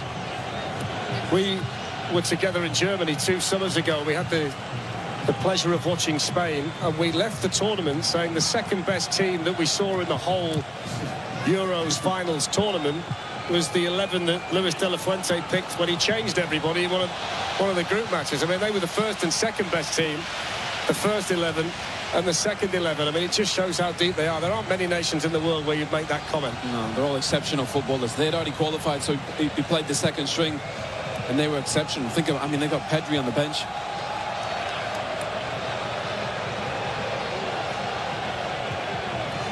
Kubasi to Rodri. Now Laporte, who was at Manchester City, then he went off to Saudi Arabia, and now he's back in La Liga. 16 of the 22 players at the start play their club football either in Spain or in the Premier League in England, so they know each other inside out. That's a good ball, well taken, good block by Ngoy. They're appealing for a handball there. That late run in there from Baena, and that's twice he's made a good block. I think the offside flag was up against him anyway, but he started off well defensively, hasn't he, Nathan Ngoy? Yeah, I'm not sure he was offside. Kubasi's such an exceptional passer. When he gets it, if you don't put any pressure on him, he's going to play a pass forward, and it's just about those Spanish attackers making runs for him. He's got a great partnership with Laporte. Young and old, they suit each other perfectly. Well, Kubasi made his debut for Barcelona a few days before his 17th birthday. He's played over 120 matches for them now. De Kuyper's cross. Well, that was easy for the Athletic Club goalkeeper, Unai Simon, who played every minute in 2022. Was the starting first-choice goalkeeper in the Euros. Starting first-choice keeper here. And it's a day where Rudy Garcia's team have to be concentrated.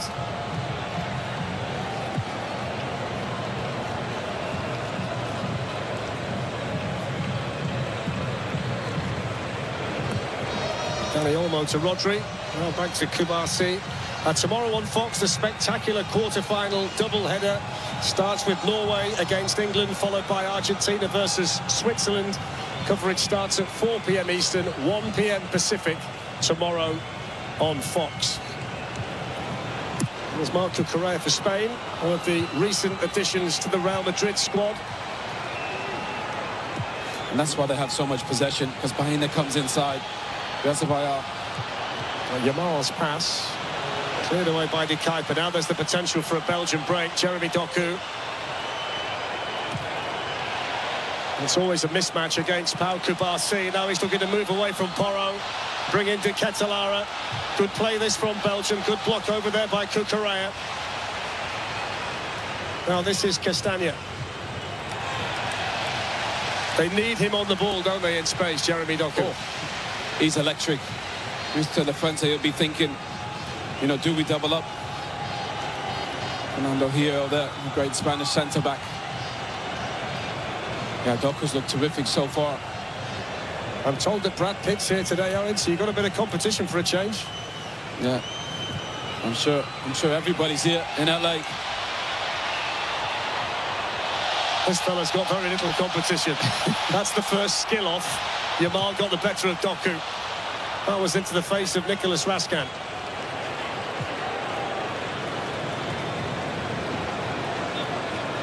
I think at the end of the match we should just give the crowd 10 minutes of Doku against Yamal, 1v1 small pitch. Old school. Yeah. I'm sure they'd love that. Baena. Olmo.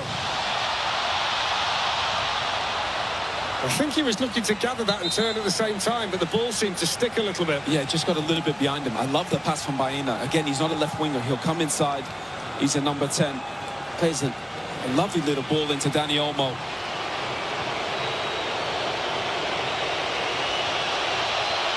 Great little turn from Lamine.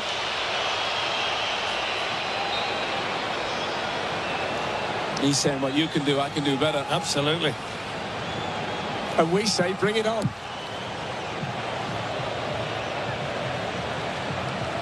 I think the lovely thing about Lamine and Jeremy Doku is the fact when they get it, they just run at you. They attack you and then try and create moments. And I think 1v1, they're almost impossible to play against. That's why you have to double. Doku's form, outstanding at the end of the season. 5 goals in 9 games. He essentially kept Manchester City in that title race right until the end. He was the player they were relying on in big moments, and he delivered. He's only really scratching the surface of his talent as well. Always just bending away from Baena on that side, that crossfield pass. It was lovely, Pedro Porro. It was really nice. Now, you could argue Jeremy Doku, probably the last month of the season, he was the best player in the Premier League. Yeah. Yeah, I completely concur with that. I mean, some of the goals he scored, spectacular, weren't they? And that was the only criticism. He's a brilliant dribbler. Did he have the end product? And I think he's developing that as he gets a bit older. Still only 24. Involved in 19 goals last season for Manchester City. 11 assists, scored 8 times. Didn't always start in the early weeks of the season. Yamal wants the free kick but won't get it. Here's Doku, the electrifying left winger for Belgium.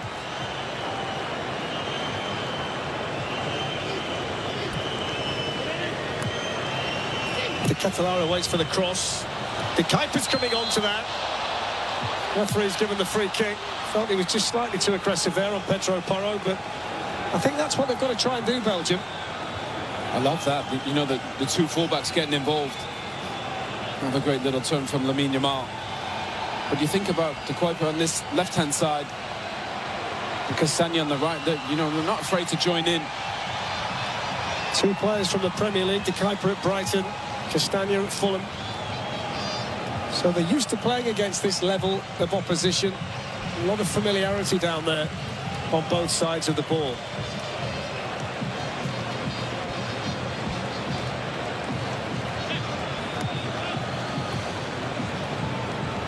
Aymeric Laporte, born in France, switched nationalities to Spain, and of course if they do get through, he'll be up against the country of his birth and Kylian Mbappe in the last 4.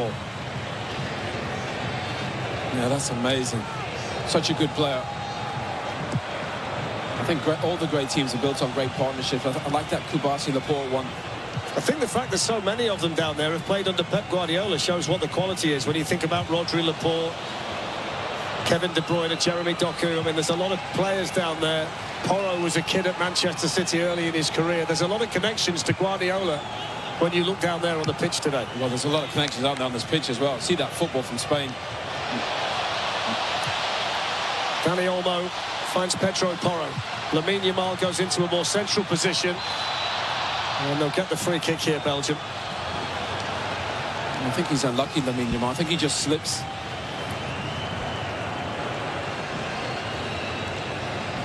I'm not surprised he's coming inside, Lamine Yamal. Probably try and get involved a little bit more, get some touches.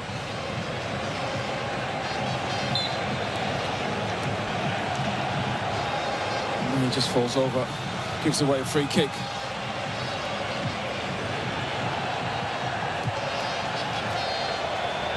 Do a flip by Kevin De Bruyne.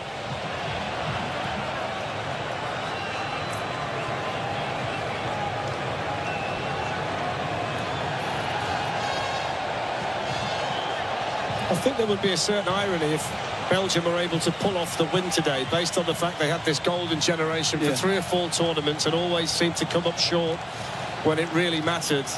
Now you've got a Belgium group that doesn't look as strong as previous ones, and if they could get the result under Rudi Garcia against Spain, it might just send a message to 1 or 2 who could have done better. We had the same thing with England.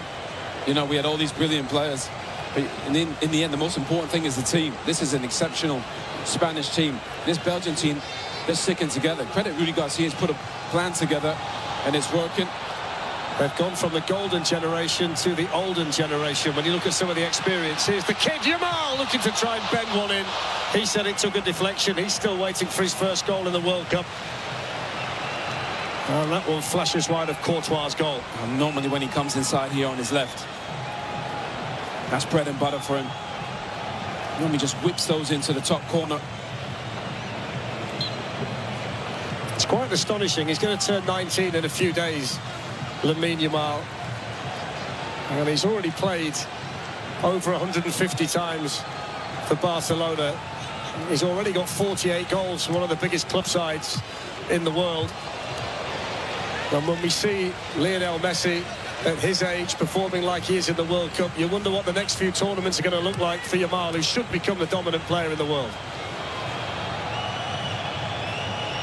Well, if you think about, obviously, the dominance of Cristiano Ronaldo and Messi, but is it fair to say I don't think anybody's done it this young, this early, like Lamine Yamal, had the impact on Barcelona and Spain, winning trophies, impacting games. I mean, I don't think I've seen it from an 18-year-old. He's extremely special.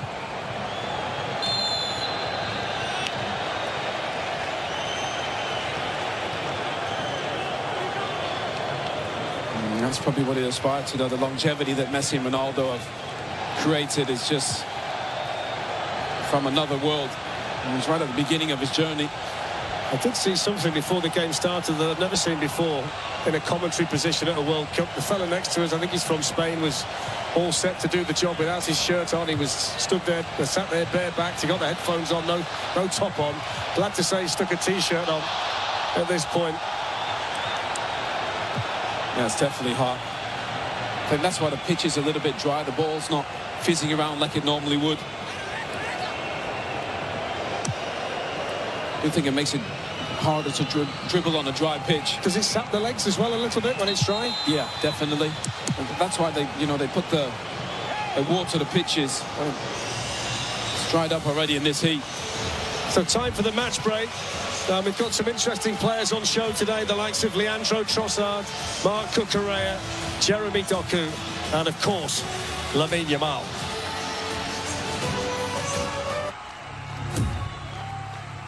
iHeart is... This is Lele Pons from Suite 305 with Lele Pons. Game day at my house is chaos, but like in a fun way. The TV's ready, the remotes are ready, the kids' stores are going off, and somehow everybody needs batteries at the exact same time. That's why I keep Duracell stocked. And Duracell just released limited edition Duracell and Messi battery packs. The design is inspired by Messi's iconic left leg tattoo. So every battery feels like it comes with an extra kick. From the TV remote to automatic corkscrew, Duracell keeps us game day ready. Duracell double and AAA batteries are the only ones built different with power boost ingredients for long-lasting performance you can trust. Find the limited edition Duracell and Messi batteries in stores at Lowe's and Walmart or on Amazon.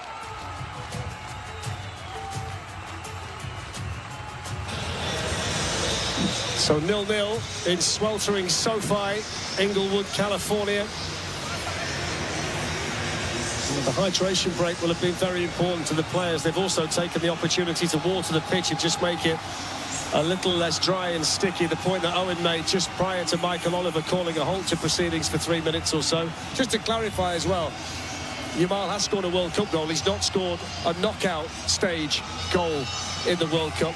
You've got to forgive me. It's that hot in here. I don't know whether to laugh or cry. Hey, don't worry. He'll break that anytime soon. The brain's bubbling, Owen, under the heat. Yeah, we need one of the hot roof. We need one of those sprinklers. Yeah, we do. I just made the suggestion to you they should perhaps play with the sprinklers on.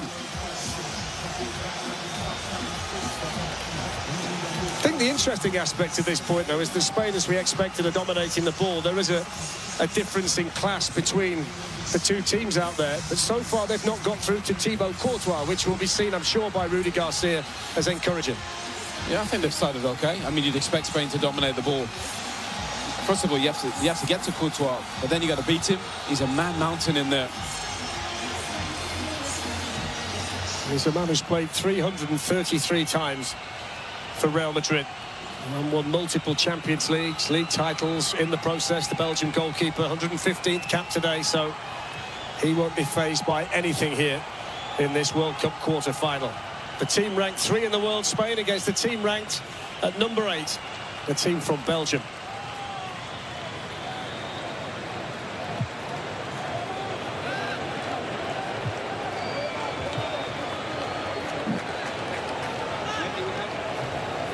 He's done a lot better than, I think, the COYI at left-back than I think we saw Inter against Barcelona. You remember that Champions League game?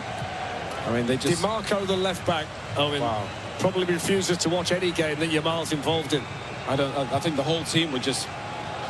They were just frightened of him. They couldn't get anywhere near him. He needed therapy after the game. It was that bad.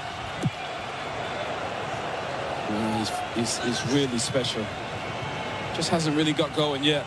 Do you know... He's a good player too, DiMarco, the fullback of Inter Milan. Really good player. He absolutely tortured him, didn't he? Yeah. For 45 minutes in particular. I mean, you actually felt for him. Well, you know, I remember speaking to one of the Inter defenders, and he said, "Oh, we had a game plan for him," and he said we couldn't get anywhere near him. And Michael Oliver lets it go. Doku's on the ball. The challenge came in there from Porro. Yamal just sold Rodri short. Porro then beating Kevin De Bruyne to the ball. Here's Rodri. He can destroy any fullback on the planet at any stage. Lamine Yamal.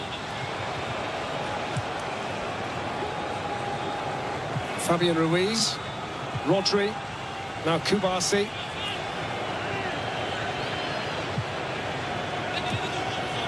Now his Barcelona teammate Yamal needed a fraction more bend on that off the outside of his left foot. Yeah, he loves that Trivela pass with the outside of his left.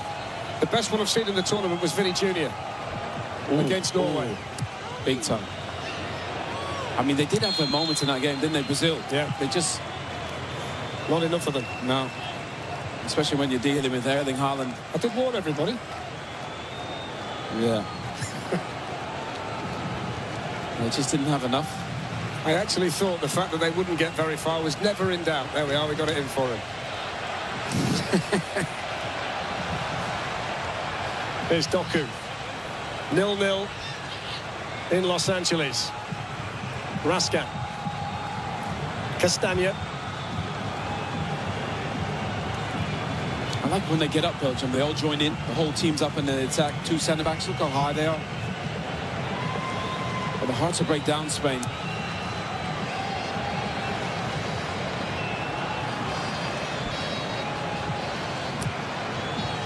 Timothy Castagna on that side with Leandro Trossard. That's swept on by De Bruyne, but nobody out there. I just think it can't be underestimated. A Belgium team today without Onana and Tielemans in central midfield. It's such a big hole that they've got to fill against a midfield and a team as talented as this one.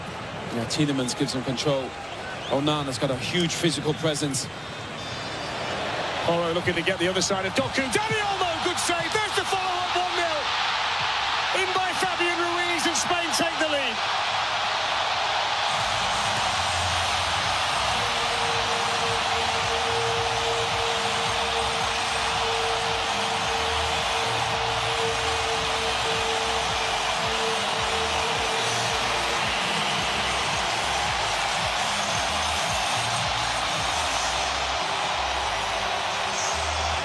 Thibaut Courtois made the initial save to deny Dani Olmo, but nothing he could do about Fabian Ruiz, and the two-time Champions League winner fires Spain ahead. Oh, what an exceptional cutback from Pedro Porro, Dani Olmo, and then Fabian Ruiz. Super sub starting today with Pedri on the bench. Really good finish. Just great football, great awareness. Lamine picked the right pass for Pedro Porro on the right-hand side. Fabian Ruiz with his weaker right foot. But they get all those bodies in the box and they make it difficult.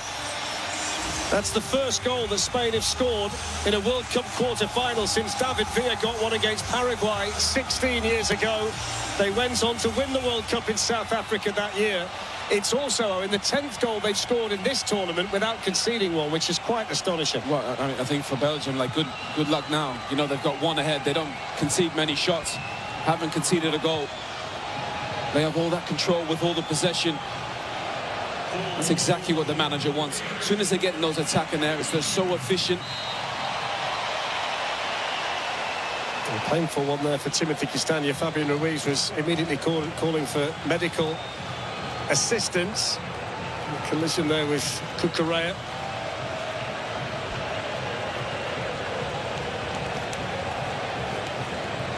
It was really good awareness from Pedro Porro.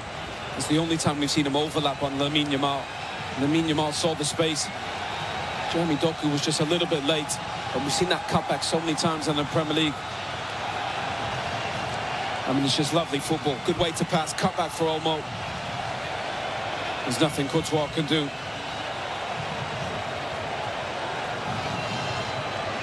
He's such an important part of the Paris Saint-Germain central midfield. Vitinha, João Neves, Fabian Ruiz. Didn't always play towards the end of the season. He had one or two injury problems, and Warren Zaire-Emery came in, but such an important player. It's an embarrassment of riches for Spain, Owen, based on the fact that he doesn't start every game at international level. No, but he you know, he's left-footed. He gives them size. He gives them control. Him and Rodri, two 30-year-olds in the heart of that pitch. You know, that's why they have experience. They have talent. They have the perfect blend, this Spanish team. Here we have Noel Gallagher here today from Oasis. Can we tell everybody that he's here as our guest?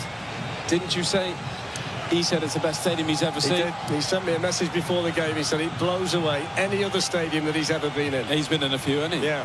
He's played in a few. That's what I mean.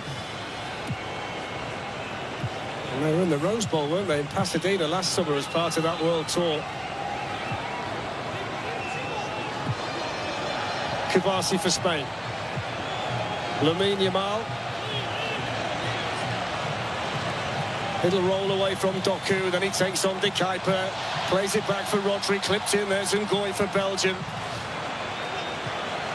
Yeah, that's the question now for Belgium. What do? You're one down, and it's difficult when they're dominating the ball. Oh, look at that. Now you see him, now you don't. Over he goes, that's a foul, Doku, that's a push.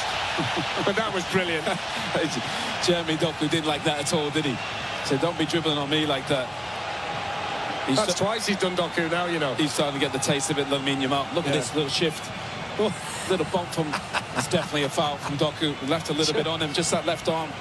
Listen, how frustrating is that for another player when somebody skillful like that does that to you? I mean, everybody's watching as well. To be fair, if he got into that position, he would have pulled the trigger. And we've seen it so many times for Barcelona. Just whips it into the top corner. Well, there's a few that fancy this one. It's a four-man meeting over the ball for Spain. Dani Olmo, Baena, Yamal, Oyarzabal. So Dani Olmo's moved away. So has Mikel Oyarzabal, or he will do. Yamal's left foot seems favourite. Oh, definitely. But Baena's got it in the bag as well. And the best in the world in Yamal against Courtois. It is going to be the man from Barcelona against the man from Real Madrid. And Courtois is down to save it. An El Clasico free kick in Los Angeles. Yeah, and he didn't cheat. Courtois held his position. His wall's on the right-hand side, doing its job. Lamine Yamal tries to go the other way. Goalkeeper of that experience. He's not going to cheat, is he?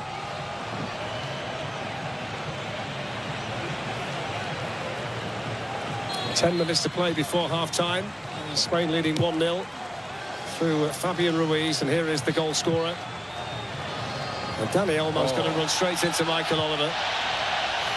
Pass interference. Yellow card. 50. Pass interference. He puts his hands up, bless him, Michael Oliver. Spotted the foul. Yeah, he's saying, sorry. Whole crowd's going mad. Oh, dear. Good tackle, though. He was trying to get out of the way.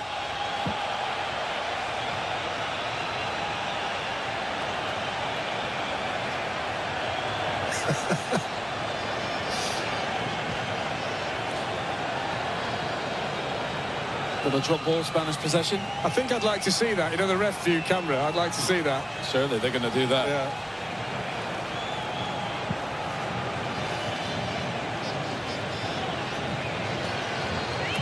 Kibasi to Yamal.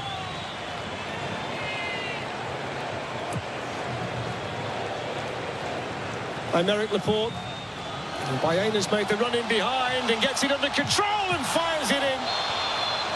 I think he's going to give a handball there, Michael Oliver. Yeah, it was a handball.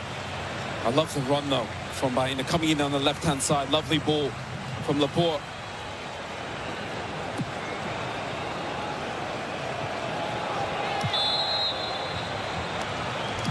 They have so much control. When you look at the form of the two countries, Owen, very impressive. Spain, unbelievable, really. Unbeaten in 35 matches. There he is. The only man in the stadium better looking than you. Get out. Hey? Nobody's better looking than him. I thought you were going to say nobody's better looking than me. Yeah, boss. I'm well past myself there. Yeah, Spain unbeaten in 35 matches. The joint longest unbeaten run they've ever had. They've not lost since Colombia beat them in March of 2024. The Belgians aren't bad. They're 13 without defeat, but I mean, it pales into insignificance next to the run that Spain are on. But you know, it's interesting. All these teams went from this trying to play all this possession football, and Spain have almost done the opposite. You know, they played a little bit more direct, a little bit more physical, speed on the outside. And I think it suits them. They have ultimate control, don't concede much.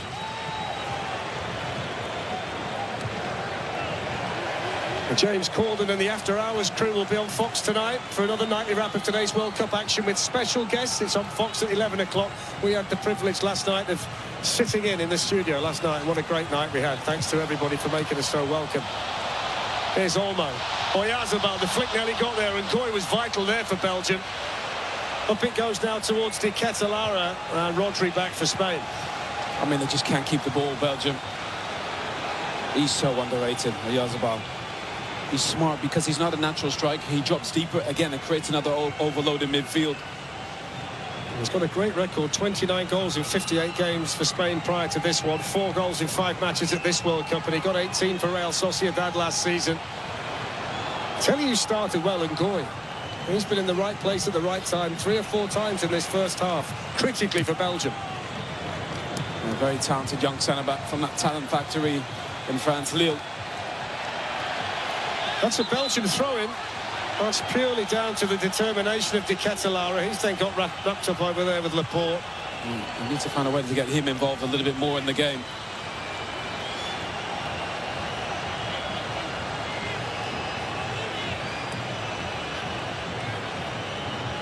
It's a baking hot day in Los Angeles. Spain have been red hot themselves to this point. Just the 1 goal. They played some fantastic football. What about that? Brilliant from Fabian Ruiz. Here's Yamal. Space out here for Porro. When they flow, they really flow.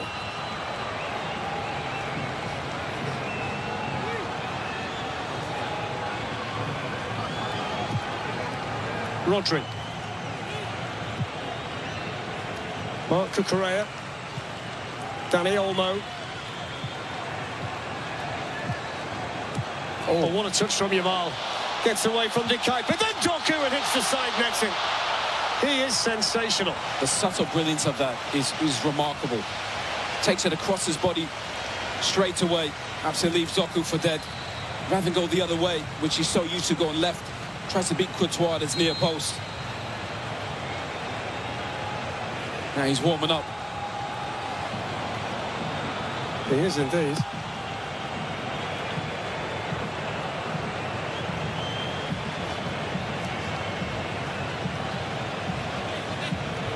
This is the man that Belgium lead on the ball. Jeremy Doku. Whips in the cross. Here's Trossard.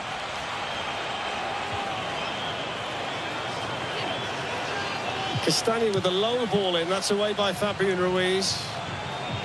De Bruyne. That's a lovely pass by De Bruyne. Finds the gap. Castagna's cross. De Ketelaere! 1-1! The Spain defence finally breached. And Belgium back on terms in Los Angeles.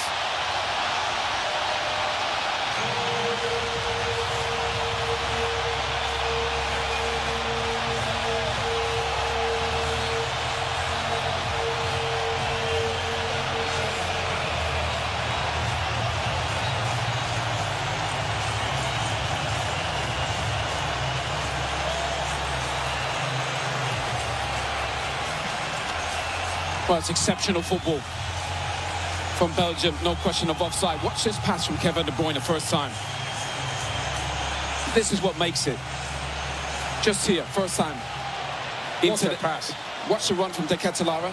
Gets himself back onside in front of Kubasi. That is class. That is just an exceptional goal. He's not the biggest Kubasi. De Ketelaere is a bit bigger, but the timing of the run was marvellous. I think it's 10 hours and 50 minutes or thereabouts since they last conceded a goal. And you need to score and make a goal as good as that to beat them. And that's why Kevin De Bruyne plays. He sees the pictures a little bit quicker. When you play that first-time pass, it doesn't allow the defence to get set. But good awareness from De Ketelaere. Times his run, bends it back, gets in front of Kubasi. Exceptional goal. It's De Ketelaere's 3rd goal of the World Cup, 9th goal for Belgium, massive goal in the context of this quarter-final. So 1-1. And they are a team that do score goals. So it's not that much of a surprise. That's a really important interception by Kubasi because De Ketelaere made a really good run behind him. And he's getting rolled in and out, De Ketelaere. We said they've got to get him more involved. Again, he's not a striker. You know, he's more of a number 10, a big number 10, 6'4", but he's the feature for this team. So they are beatable then, this Spanish defence, the goalkeeper. Well, not yet. I mean, I was to score, yeah. Yeah. Oh, I wouldn't be foolish enough as to say Belgium are going to win the match from here. Yeah. Even though it's hot. I'm frazzled, but not that frazzled. Oh, he does well. Kouassi. Free kick. Yellow card for Porro for a deliberate handball.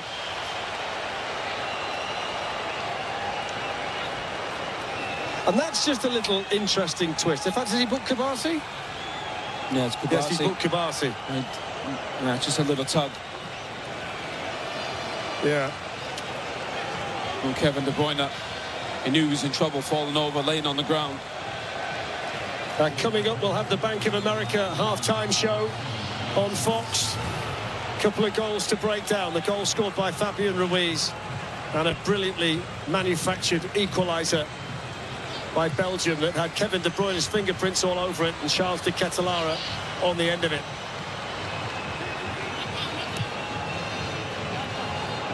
I think the fullbacks from Belgium are doing a good job of joining in when they have possession, comfortable possession. They're getting in good positions wide.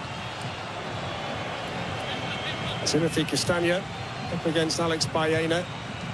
And de Ketelaere wins his side to throw in. They're bound to grow from that, aren't they? They're bound to feel better about themselves and get a little bit more now they've scored a goal. Yes, well, it's really hard when you're one down against such a good team like Spain who control the tempo. But they were more positive. Rodri got there first. Yamal then fouled by De Kuyper.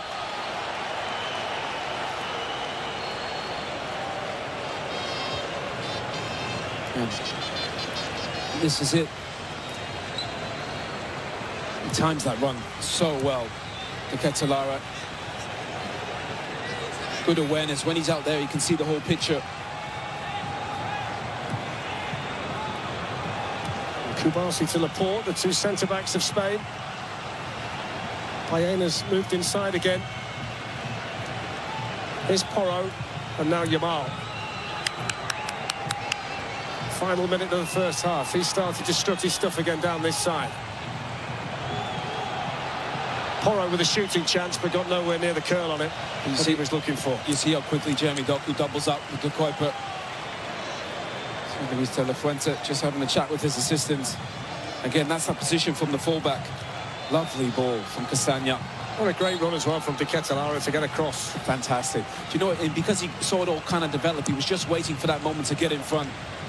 The precision and the timing of it is really good from all the players involved, but it was really Kevin De Bruyne who sped it up with that first-time pass. He scored twice in the previous round against the United States.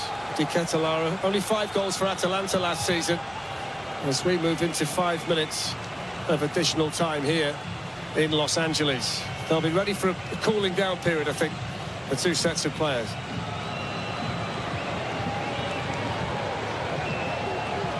Kouassi towards Olmo. The Barcelona connection. And that's not exactly the kind of defending that Brandon Mekela would have wanted. He possibly should have done better there. Well, that's going to be a corner. That's Kouassi's best feature, his passing. You just saw on that goal, maybe a little bit. He's quite small for a centre-back. But he also doesn't have to defend as high, does he, for Spain? Where Hansi Flick has him up on the halfway line for Barcelona. And you can question him defensively, but when he plays in a more orthodox position, he looks really good. No, he's honestly, he's really good. But I think only really there when the ball's wide in crosses, he has a bit of a disadvantage to De Ketelaere. That's the only reason. And in goes the corner. Kevin De Bruyne there for Belgium.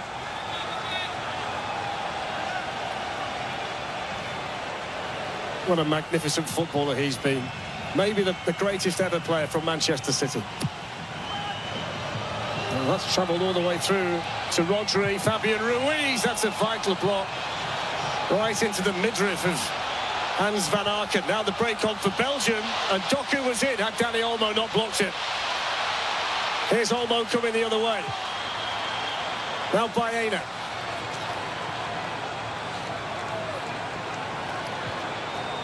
Yamal on the other side.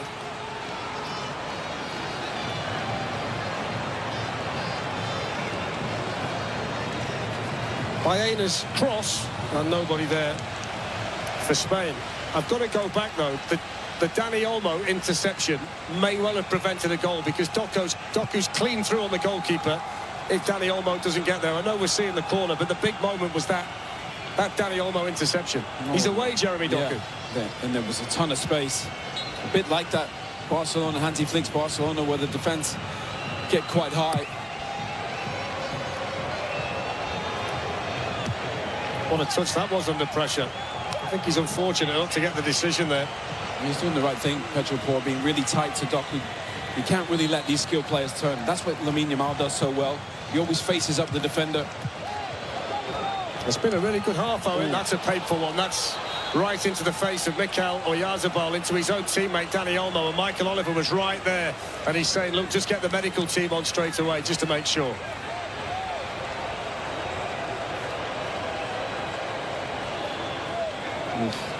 Let's hope they're okay. I mean, they're both up and about, which is great news, because that could have been nasty. Well, you never know, really, with head injuries. Should Pedro be raring to go? What a player he is. I mean, as probably as good a central midfield player as anywhere in the world. I mean, you're stunned when you see that his name's not on the team sheet, but then when you see that he's been replaced by Fabian Ruiz, you kind of understand it. But who'd be De La Fuente making decisions like that? But I mean, he's known nothing but success, has he, the coach? Since he's been in there, Nations League win, got to another final, won a Euros. I mean, he's been great for them. He wins the World Cup in equal Del Bosque. And you know what, they're a proper team. You never hear anybody complain or moan, even an exceptional player like Pedri. See, they just got out-muscled Kubasi again. Here's De Bruyne. On it goes to Doku, the former Manchester City connection. Doku against Porro, right at the end of the half.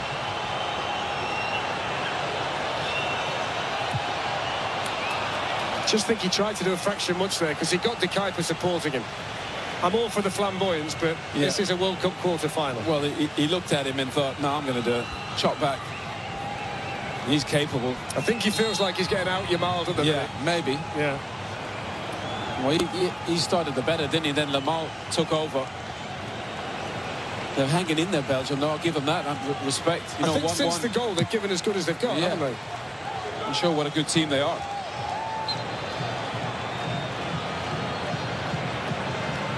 Final few seconds of what's been an excellent first half in Los Angeles. Goal apiece, competitive, everything you might expect. France waiting for the winners in the semi-final.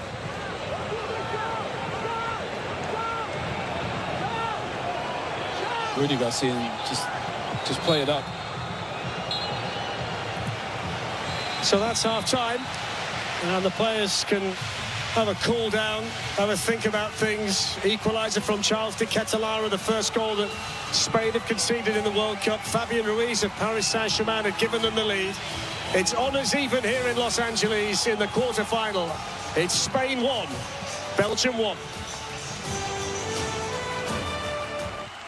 Adopt you. Upgrade your FIFA World Cup 2026 viewing experience. Build it like Beckham, from the living room to the lawn with the Home Depot. Create a box seating experience with flowers for pops of color surrounding your pitch, the smell of grilled favorites, and a freshly painted fence sporting your team's colors. Fast free delivery is your home field advantage with charcoal, string lights, or whatever the game calls for right to your door. A clean assist. Build it like Beckham for match day. The Home Depot, official FIFA World Cup 2026 supporter. Subject to availability. Welcome to Huntington Bank. We're new here, but we've been around since 1866. Wow, that's a long time. Long enough to know that insightful bankers, great products, and customer service make a big difference. Let's get more from money. Switch to Huntington Bank. Welcome. Eligibility requirements apply. Some features may require enrollment. This is Lele Pons from Suite 305 with Lele Pons. Game day at my house is chaos, but like in a fun way. The TV's ready, the remotes are ready, the kids' stores are going off, and somehow everybody needs batteries at the exact same time. That's why I keep Duracell stocked. And Duracell just released limited edition Duracell and Messi battery packs. The design is inspired by Messi's iconic left leg tattoo, so every battery feels like it comes with an extra kick. From the TV remote to automatic corkscrew, Duracell keeps us game day ready. Duracell double and AAA batteries are the only ones built different, with power boost ingredients for long-lasting performance you can trust. Find the limited edition Duracell and Messi batteries in stores at Lowe's and Walmart, or on Amazon.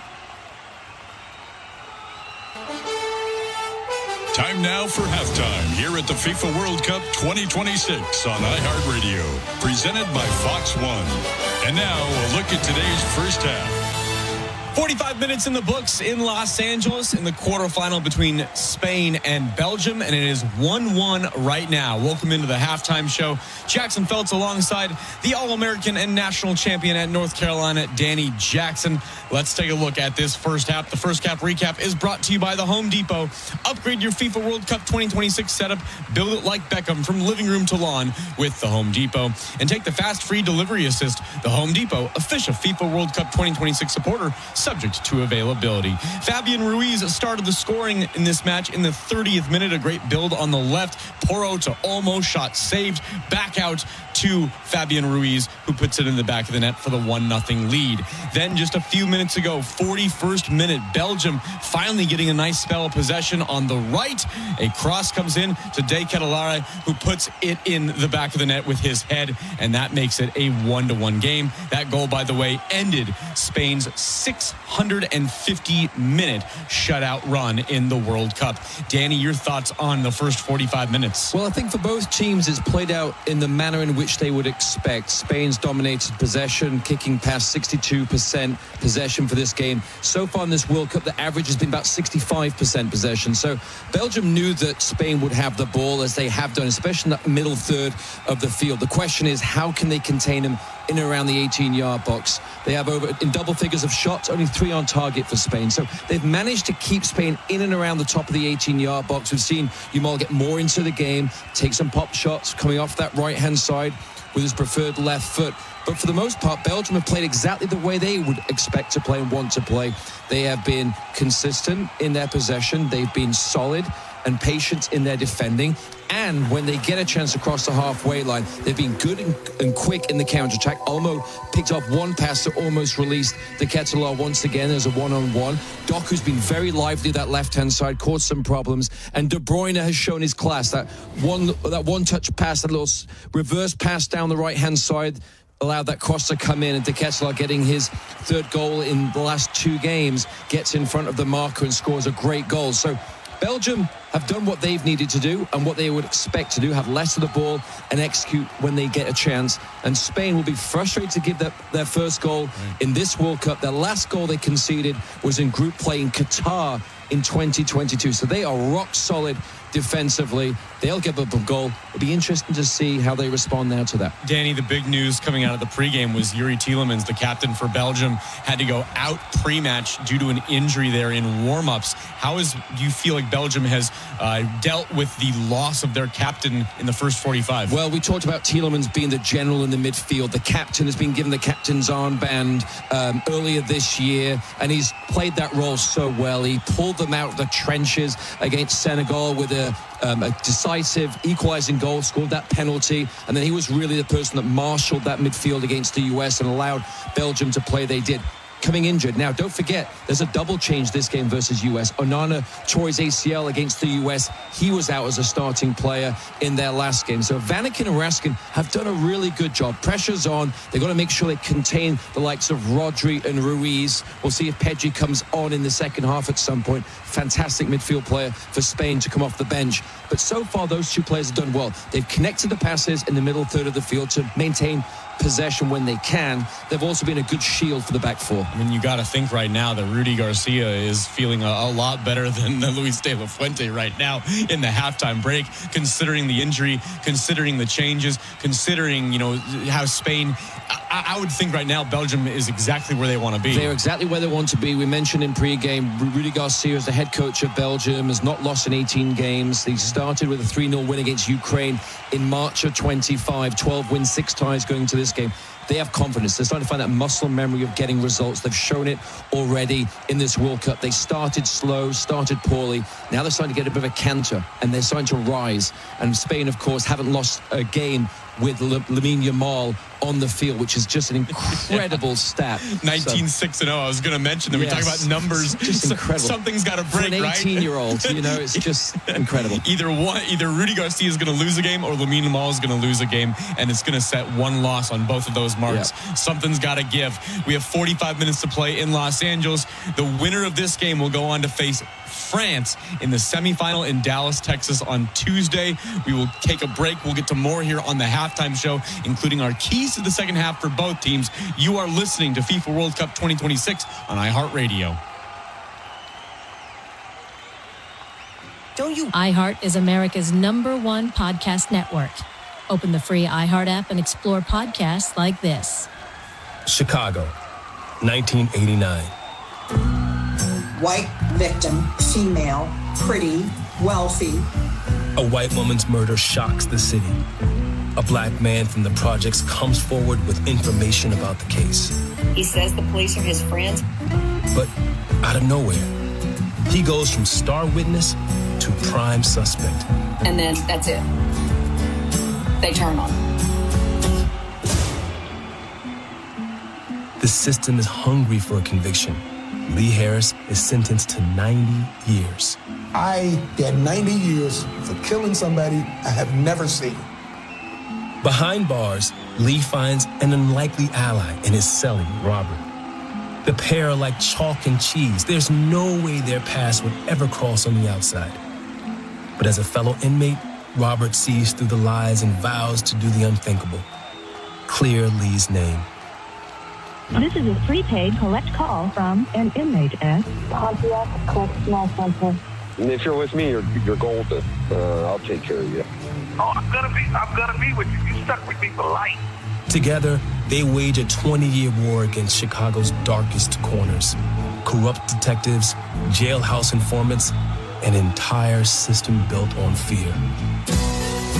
This is the Crying Wolf Podcast, a story of two men bound by injustice, a friendship forged where hope is almost lost, of a city haunted by its secrets, and the quest for redemption, no matter the price. Listen to the Crying Wolf Podcast on the iHeartRadio app or wherever you get your podcasts.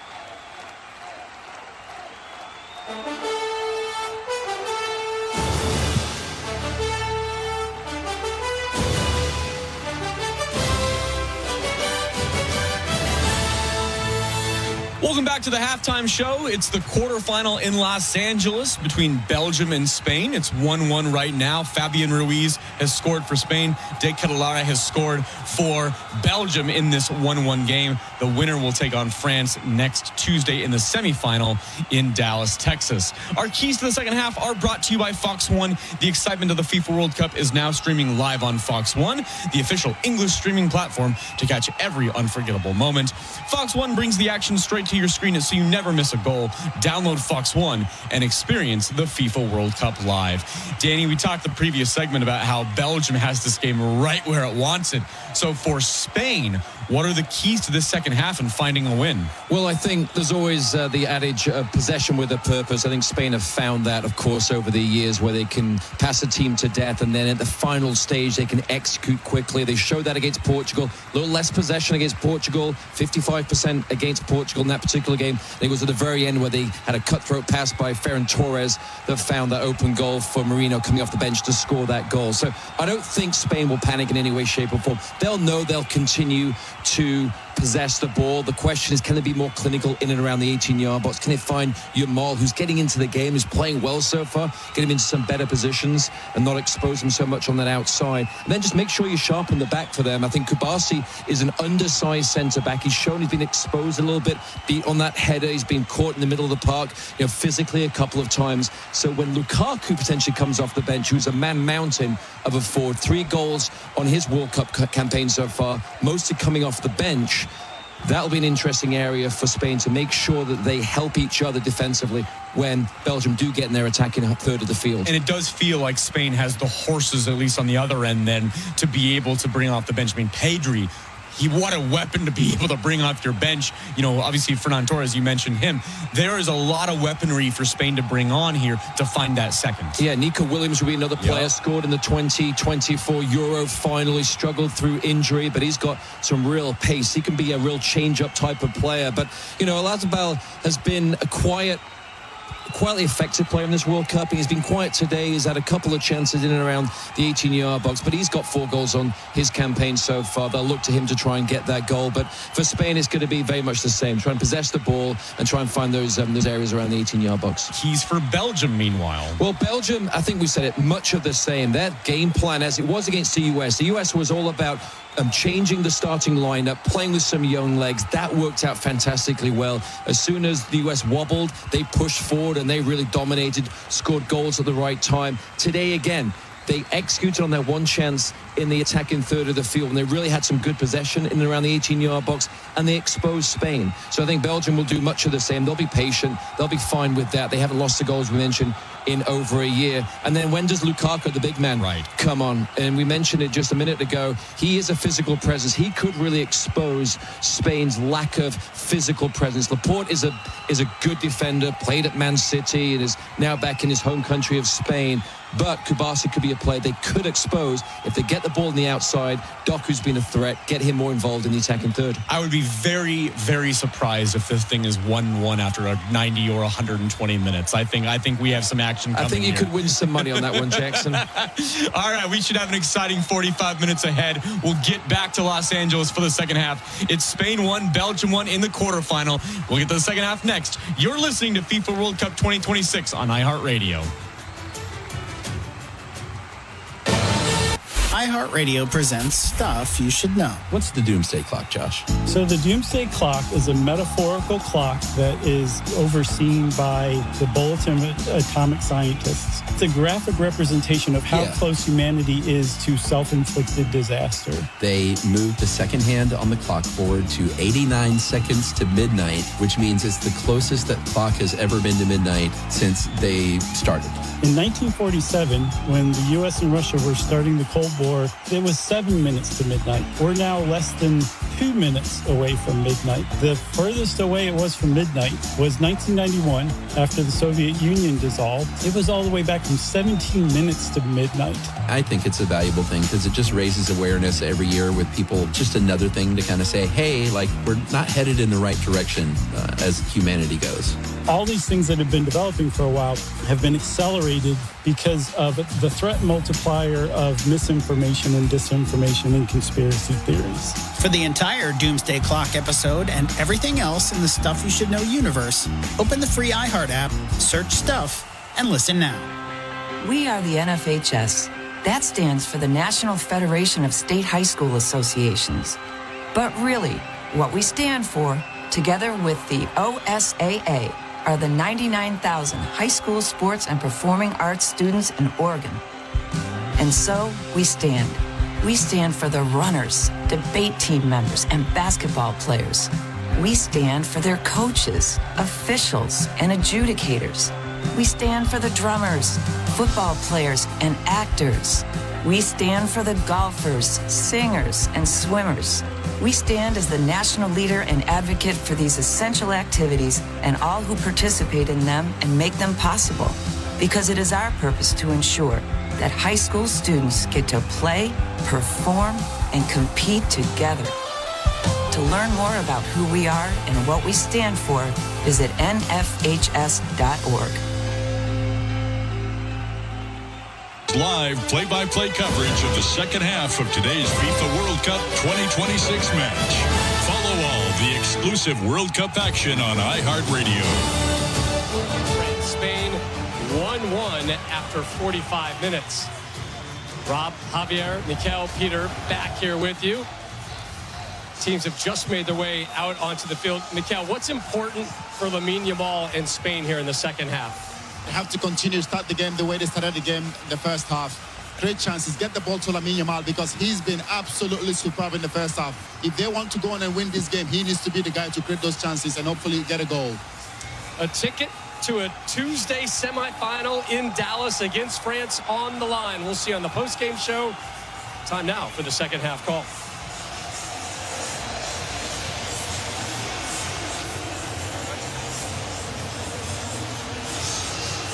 So we're all set here for the second half.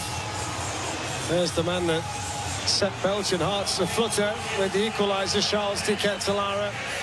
Wonder what Rudy Garcia, Owen, would have said to the team at half-time, because there were moments in that first half when Spain went one up and you felt it might get away from them, but that never really transpired. He's been in the game a long time, Rudy Garcia. He knows. They hung in there, you know, and when they got a chance, they got to look. They got higher up the pitch. And they showed a bit of quality. I think you'd be delighted with that first half. Obviously, Spain have all the control. They always do. So let's see what the second half brings. 45 minutes to work out who plays Mbappe and co in the last 4 of the World Cup. One thing we do know, it's going to be an all-European match, but we don't know whether it's going to be Spain or Belgium. And Spain have never failed to progress in a knockout game under their coach Luis de la Fuente. They've never lost, as Owen mentioned earlier, when Lamine Yamal starts. That's 25 matches coming into today. And Yamal has been on the winning side in all 10 tournament games that he's played for Spain. So they've got a lot in their favour. That's Trossard of Arsenal just being fouled there by Cucurella. That was a London rivalry last season, wasn't it? Trossard at Arsenal, Cucurella at Chelsea. He's always pretty combustible, the Spanish left-back as well. Yeah, I mean, I don't know why he's complaining. It's obviously a foul. He does really well, though, Cucurella on that left-hand side, attacking. The Catalara just able to keep it in. Then he's got the strength to just move Cucurella aside, and then he has a heavy touch and it goes behind for the goal kick. He didn't need to. He had him.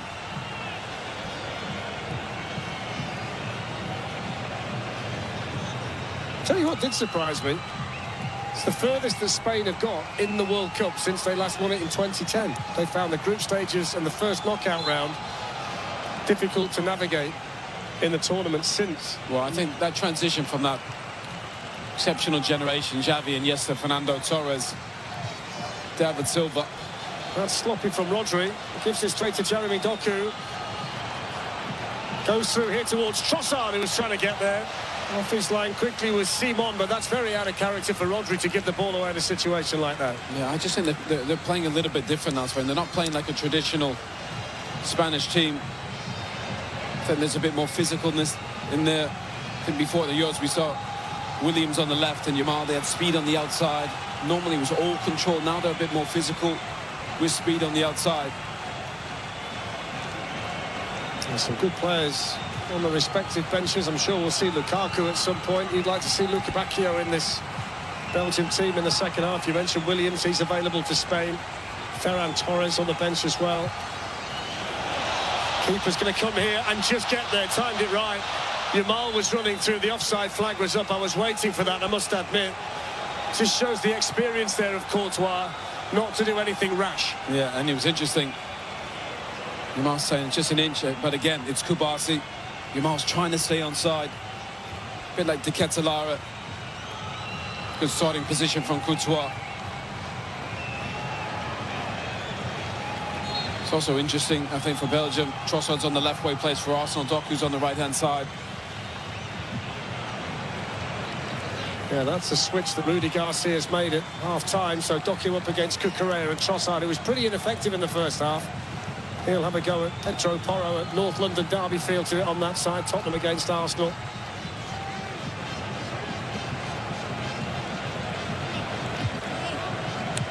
Hooked on by Rodri. Up towards Dani Olmo. Defended by Mekela. Here's Trossard.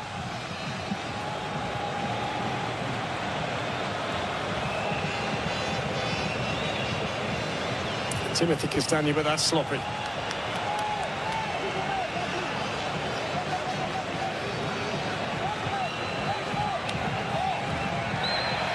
That's a foul by Kevin De Bruyne.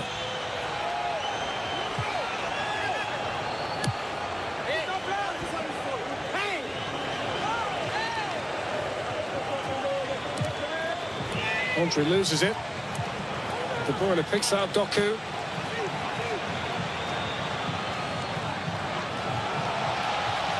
I mean, that was Manchester City, past and present, all round, wasn't it? De Bruyne, Doku, Laporte, Rodri, all involved in that little passage of play. Yeah, they did well, doubling up on Doku. Such a different picture. See Laporte mugs him a little bit there, physical. I think this is the first corner that Belgium have had. Spain are never the biggest, are they, defensively, from set pieces like this. De Bruyne has got great delivery.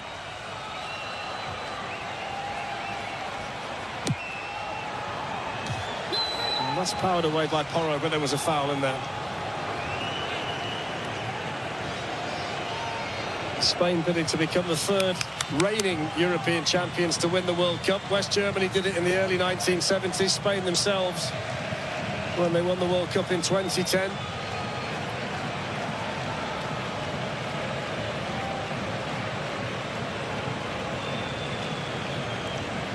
I think it's fascinating, Owen, that everybody was suggesting that because of the location of the World Cup, it might favour the South American countries in particular, but we might get to the semi-finals with 3 teams from Europe in there. Well, yeah, it's a good point, but I think heat's not an issue for Spain. It's whipped across by Yamal, headed down by Baena. I mean, there could be 4 European teams in there. Here's Fabian Ruiz, now Rodri. On it goes to Porro, and then to Yamal. He can have a go at De Kuyper. Doku's gone back to help. Yamal cuts inside, changes the angle. Rodri, Cucurella.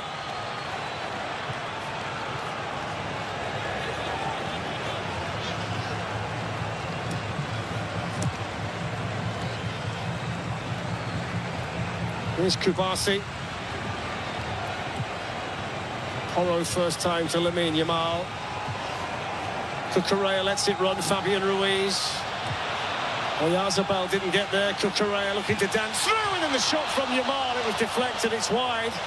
It's a corner, but he felt it was time to pull the trigger, the teenager. Yeah, and he does. Cucurella does really well. He's off Makile, but they're in control again, Spain. Yamal back on the ball again, swinging the cross in. It's cleared as far as Dani Olmo, who waited for it to come down. It was certainly hittable from there for the Barcelona player. No, he's more than capable. He's a great finisher with both feet. Ferran Torres about to come on. Saw him come on in the last game, and he looks so explosive. Can play wide. I wonder if he probably plays can play through the middle as well. Ferran Torres ready down below.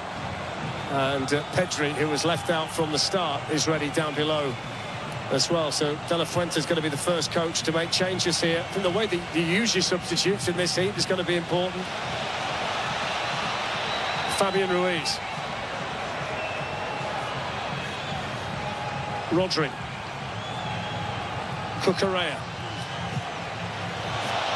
Not a bad idea. He really fizzed that ball in, didn't he, towards Fabian Ruiz, who couldn't quite control it. He's making good late runs, Fabian Ruiz, from that deeper midfield position. I think Torres will probably come on for Oyarzabal, just because he gives him a little bit more speed. He's a good finisher as well when he gets in there. Scan the QR code on the screen to vote for the Michelob Ultra Superior Player of the match. Would it be one of the goal scorers, Fabian Ruiz of Spain, or Charles de Ketelaere of Belgium? 1 or 2 nice moments from Doku, some excellence from Yamal as well. Haven't mentioned Van Aken's name a great deal, the player that came in to replace the injured Tielemans. Game's pretty much passed him by. I think Trossard's quite similar. You know, that had many touches. I think it's been more De Bruyne, Doku, de Ketelaere.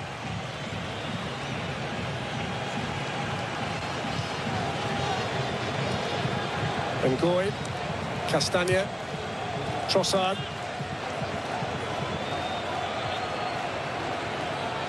Brandon Nekela.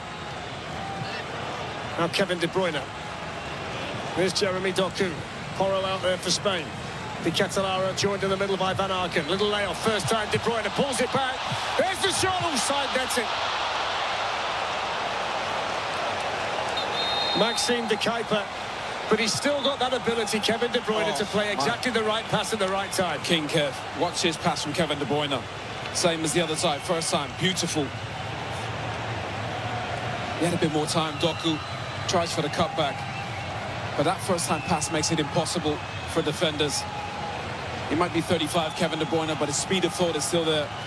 So Ferran Torres for Alex Baena, and Pedri for the man who replaced him at the start today, Fabian Ruiz. So it's another young superstar from Barcelona who gets a warm welcome by this crowd in Los Angeles. Yeah, crowd definitely love him. Such a special player, Pedri. Ferran Torres, another Barcelona player, 21 goals for them last season. I mean, he's played in all 6 matches, but only started once so far, Ferran Torres. How good a goal kick was that? First one played in there by Pedri. They do that really well, Spain. They play it up to the striker, and he doesn't try and turn with the ball. He just sets it, and then they get out. It's so simple. I think before, people think strikers should turn with the ball. It's impossible because you don't really have time or any momentum. De La Fuente, he has that straight into the striker. They set, and then we play off there. Laporte to Olmo. Cucurella.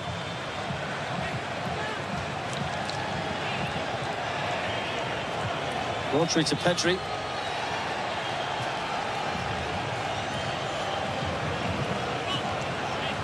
With Lamine Yamal. Pedri. Porro. Poor cross. I think the Spain ethos is that you can never have too much elegance on the pitch, because we talk about the elegance of Lamine Yamal. I mean, there aren't many more elegant central midfield players in the world than Pedri. I mean, there's so many of them. See the subs getting warm for Belgium. It's Witsel and Lukaku. I mean, virtually everybody, but it does look like the plan is get it to Lamine Yamal. And I like the fact that he's coming inside, he's releasing the ball a little bit quicker. Means somebody's free in the middle. They're just waiting for that moment. There can't be many more substitutions made in the World Cup that bring more experience into a team. 270 caps between Axel Witsel and Romelu Lukaku. Lukaku's come off the bench and scored in 3 straight matches, so he does pose a threat. Golden generation is still there. Yamal with the cross. It's good goalkeeping by Courtois. And he was pleased to see Trossard get there ahead of Cucurella as well on the follow-up. Does that well, Courtois. He reads it. He knows what Yamal's thinking when he comes in on his left foot. Comes off his line really well. They're going to send on Joaquin Seis as well, who's going to make his first appearance in the World Cup. He's only 21, one of 3 players who play their club football in Belgium who are in the squad. Yamal against De Kuyper. Porro. Pedri.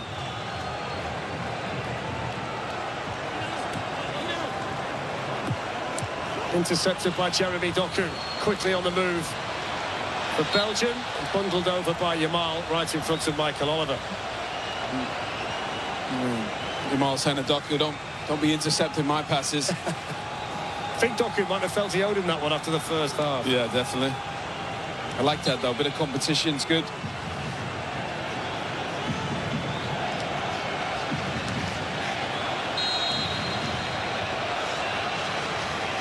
It's still a difficult game to call, isn't it, in terms of kind of putting your money where your mouth is and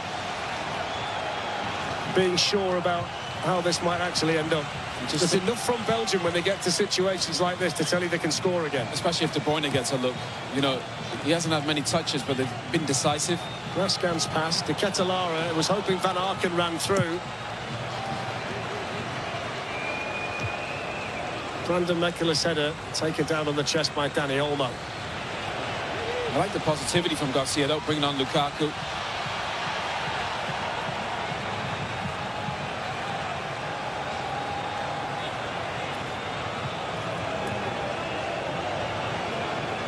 Here's Laporte. Works out here to Cucurella. That's away by Ngoy. Tomorrow on Fox, a spectacular quarter-final double-header starting with Norway against England, followed by Argentina, Switzerland. Coverage starts at 4 p.m. Eastern, 1 p.m. Pacific. That's tomorrow on Fox. So 3 changes. Witsel is coming on to replace Trossard. They're going to take off Van Aken for Lukaku.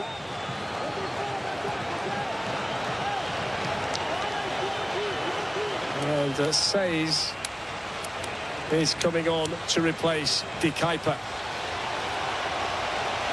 Should we wish Joaquin Says all the very best? Because he's going on to mark Lamine Yamal. Good luck, young man.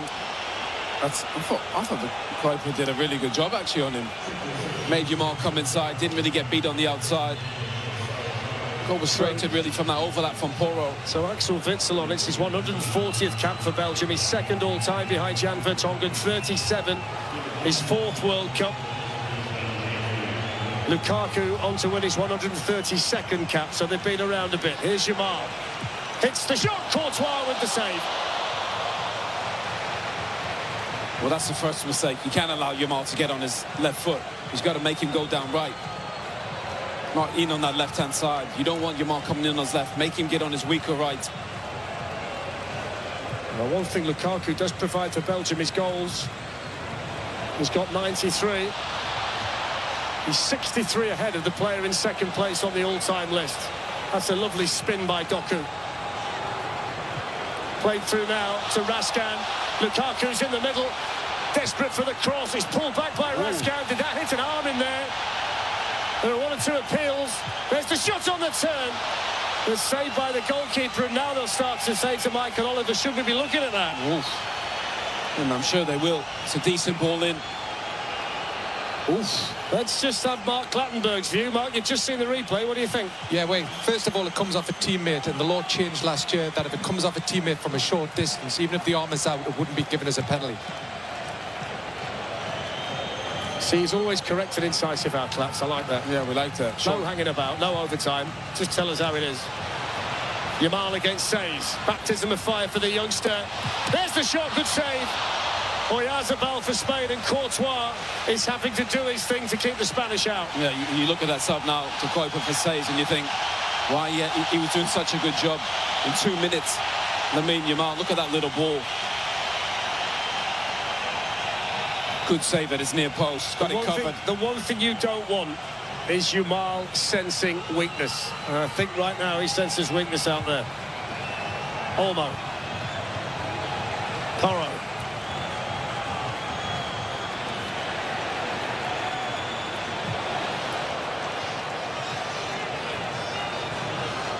Off goes Ferran Torres. And Petri beaten to the ball by Says, who suddenly pops up on this side of the pitch. Probably glad of a rest from Yamal, and he's only been on there 5 minutes. Right, and COYI's defended so well. Yeah, been brilliant, hasn't he? Yeah, really good. Especially when you play a team like this, you have to defend your box well. Yamal up against Doku. Michael versus Magic. Torres.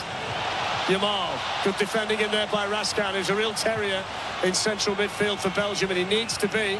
That's good on that side by Olmo. Great balance. That's a free kick. Nicolas Raskan. You just feel like that magic's going to come from Yamal. You can just feel it. He keeps getting so many looks.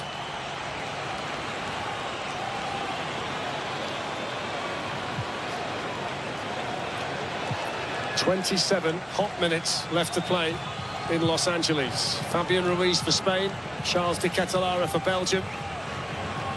And some important saves along the way by Thibaut Courtois in the Belgium goal. Well, now de Ketelaere is on his right-hand side. Here's Dani Olmo. Lamine Yamal takes on Says, who did well this time. That's good defending. That'll give him a bit of confidence. Exactly. That's where you make him go. Make him go on his right foot. He wants to chop back in. Then you get your body in front. That was classic defending. Really good.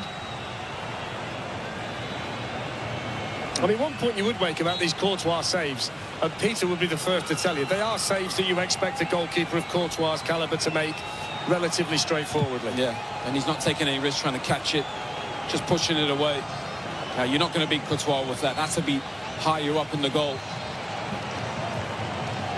I wouldn't keep giving them all these looks, though. Well, they'll get one right in the end.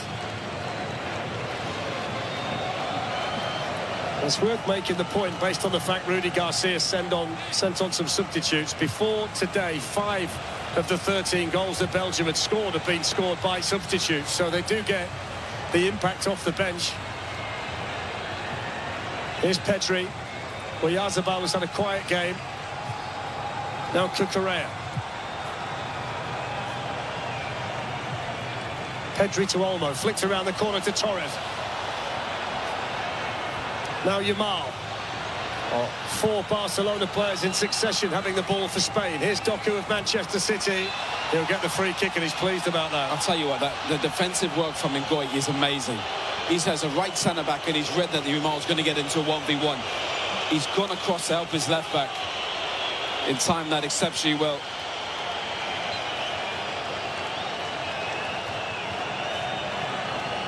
He's chipping away, isn't he, Rudy Garcia? Yeah. Working on the game plan. So far, so good, I think he'd say. Courtois' got a problem here, and I don't quite know what's happened, but he's just sat down on the turf, which is a big concern for Belgium. It might be around the hip. And Senna Lamens of Manchester United would be the replacement if he can't carry on, Courtois.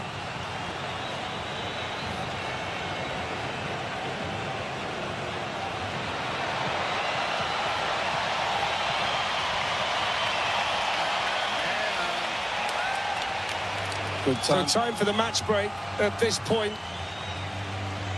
And the players can rehydrate. There's the save from Courtois. Whether that's where the injury occurred, we can only speculate. Spain went ahead in the first half through Fabian Ruiz. And there's the moment that Thibaut Courtois went down onto the surface here in Los Angeles. He's back on his feet, out of picture at the moment, which is encouraging. There he is, the Belgium goalkeeper. But we're all square. We've got to work it out. We're into the final quarter of the match. And it's 1-1 here in Los Angeles.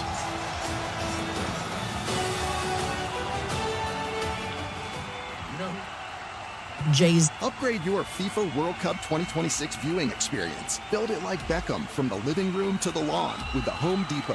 Create a box seating experience with flowers for pops of color surrounding your pitch, the smell of grilled favorites, and a freshly painted fence sporting your team's colors. Fast free delivery is your home field advantage with charcoal, string lights, or whatever the game calls for right to your door. A clean assist. Build it like Beckham for match day. The Home Depot, official FIFA World Cup 2026 supporter. Subject to availability. This is Lele Pons from Suite 305 with Lele Pons. Game day at my house, it's chaos, but like in a fun way.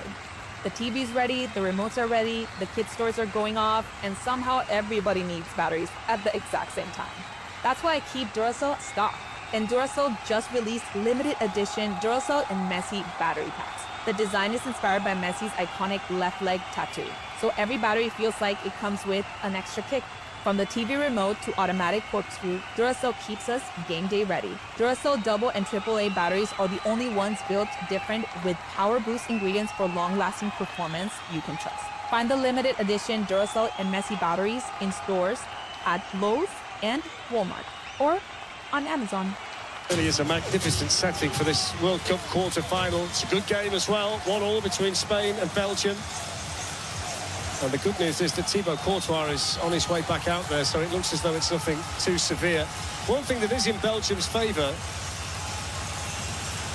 is that they're the team that's found a way to break down this Spanish defence. And it takes De Bruyne's brilliance, doesn't it, to kind of unlock it, but he's still out there. He doesn't do it with as much energy as he did at Manchester City for all those years, when you could make a case he was a top 5 player in the world at that time, Kevin De Bruyne. But he's just got that wonderful ability to see the pass, make the pass, whether it's one touch, whatever side it is. I mean, he's such a fantastic player. No, he's got a touch of class. He just sees the game quicker than everybody else. They got a little bit older, obviously, with Lukaku and Witsel coming on, and Kevin De Bruyne is at number 10. Got a bit of youth on the outside in Doku and De Ketelaere. I like to blend. Up it goes towards Lukaku. Flicks his header on. Porro gets over there in front of Doku, who just leaned on him and concedes the free kick. And I think now you'll see them go up to Lukaku a little bit more direct. He's a good reference point, I think, for Belgium.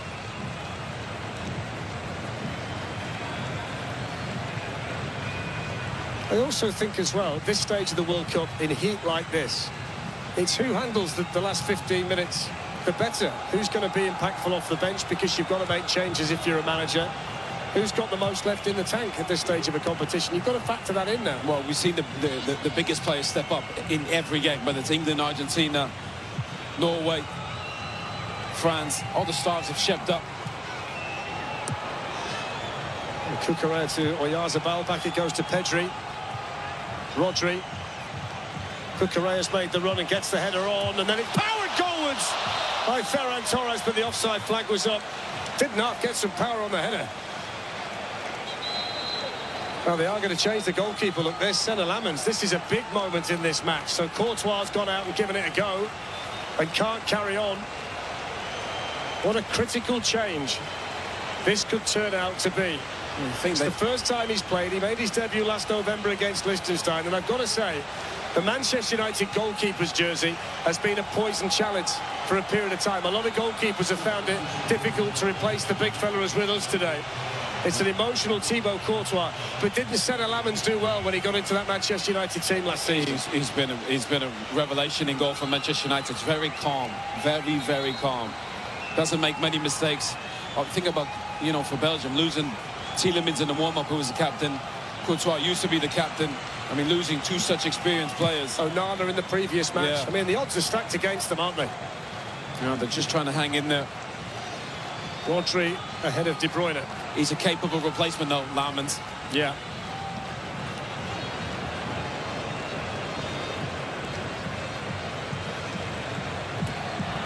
Uruguay plays it forward. And Eric Laporte with time to come across.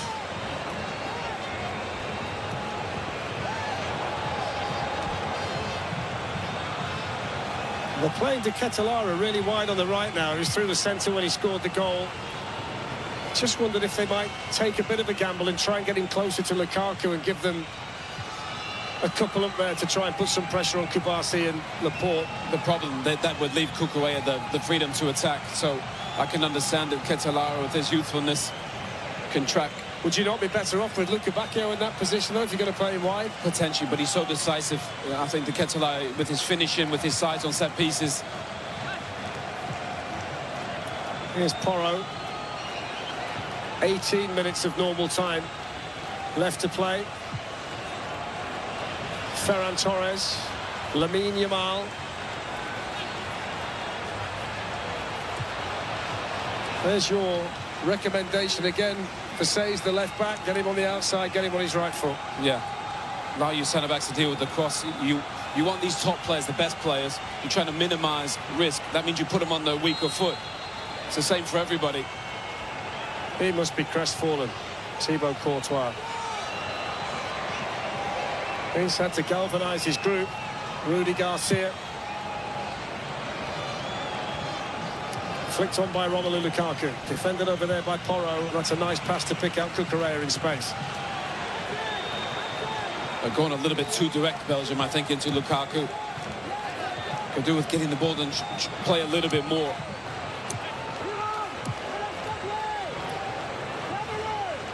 Pedri. Olmo. Oyarzabal didn't take it with him, otherwise he would have had a shooting opportunity there. Ferran Torres has taken up some exceptional positions. He's such a good mover off the ball, coming off the line on the left-hand side. Yamal to Porro. Ferran Torres lets it run. Give and go with Oyarzabal and defended in there by Mekela. They've got to keep their wits about them at the back, Belgium. Now, there's so many moving parts, I think, for the Spanish team.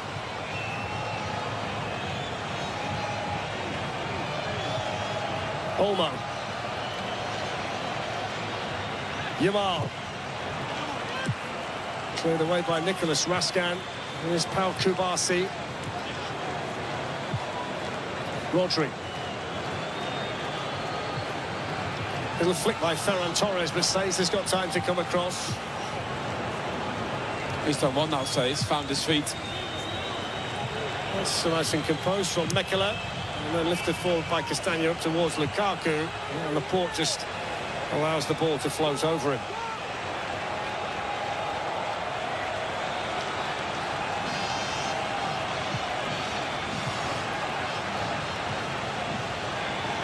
Lamine Yamal. Mikel Oyarzabal.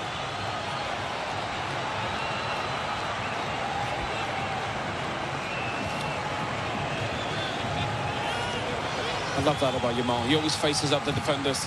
Clips one in towards Dani Olmo. And COYI didn't quite get there. Axel Witsel, the veteran, does. Two strong men face to face there. Aymeric Laporte, Romelu Lukaku. Well, he's winning Laporte so far.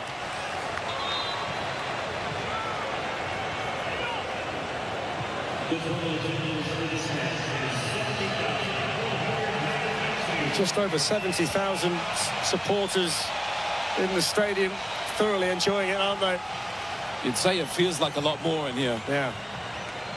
The only way to describe this place, though, it is magnificent. Best stadium I've ever seen. We had the best atmosphere in that Tech Cup, but this is Hollywood. We wait to see who's going to play the starring role in the end of it all. Who's going to get their star on the World Cup Walk of Fame and get their nation through to a semi-final with Kylian Mbappe in France. That's a lovely pass by Pedri, perfectly weighted to Yamal. Little back heel now to Porro. Porro drills in the cross. Nicolas Raskin defends it well. The organisation at the back from Belgium has been exemplary. Really good. Off goes Jeremy Doku. He's got no chance there, Pedri. He should stay away from that. On it goes to Raskin. Foul by Porro. Got to give them a ton of credit, haven't you, for the way they've defended. Really good. I think the only real issues they've caused is when Porro makes a bit of an overlap and helps out Yamal. When he does that, I think it opens up space. They could be very proud, I think, Belgium, the way they played with all the injuries. And it might also make one or two supporters of the USA feel a bit better about the previous round as well, because I mean they were handily beaten by this Belgium team, but then when you see Belgium compete against Spain in the way that they are today, it maybe makes people feel a little bit better about the exit. Marlon. Maybe not. Just throwing it out there. Here's Pedri. 13 minutes to play in Los Angeles. Yamal. Outside of the boot, only to Mekele. Says wins his header. Rodri picks up the loose ball. Clips one out to Marc Cucurella. Tired legs and tired minds in Belgium's defensive ranks. Spain continue to probe, continue to dominate the ball. Yamal yet to sizzle. Porro. Rodri. Pedri.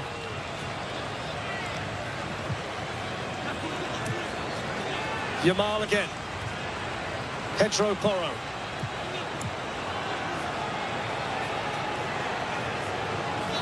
Says timed it perfectly. Well done. I used to do that. Just put a toe in. You know, just surprise him. They're waiting for you. But just surprise him. That was really good saves. He's done actually really well in the last 10 or 15 minutes. Here's Olmo. So much creativity on the pitch at the moment for Spain. Oyarzabal. Yamal. In it goes to Ferran Torres. Brilliant from COYI again. He's been outstanding, the central defender. Yeah, but again, it's Ferran Torres taking up good positions. And don't forget, James Corden and the After Hours crew will be on Fox tonight for another nightly wrap of today's World Cup action with special guests as well. It's on Fox at 11 p.m. and here comes Nico Williams. And he's on to replace Oyarzabal. It's not been his day, has it, the centre forward by any stretch? No, I mean, he's their finisher. He had 4 goals up to this point. But what a player Nico Williams is. He's been dealing with a bit of an injury. They've been trying to get him back up to speed on the outside. Yeah, we saw him in the group stage. Haven't seen him yet in the knockout round. So Ferran Torres will replace Oyarzabal as the furthest forward through the middle. Williams is going to play off the left. Dani Olmo is going to join in with Ferran Torres as well. Yamal still out there on the right. Yeah, well, that speed, I think, on the outside for Spain could open up space in the middle.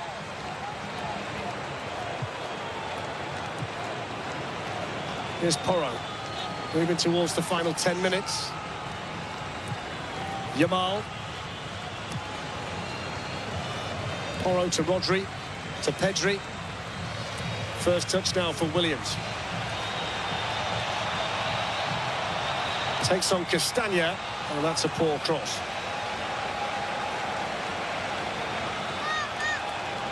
What about that for an outfit? Courtney Love in the house. Yeah. Yeah, I'm not sure I could have pulled that outfit off. No, from the lad before. You just wonder with those subs, Flash, and Rudy Garcia made. They got a bit more experience in it, going into extra time. You know, I think Spain has a bit of an advantage. Start to wonder whether there's a role for someone like Mikel Merino. Oh, good call. To play.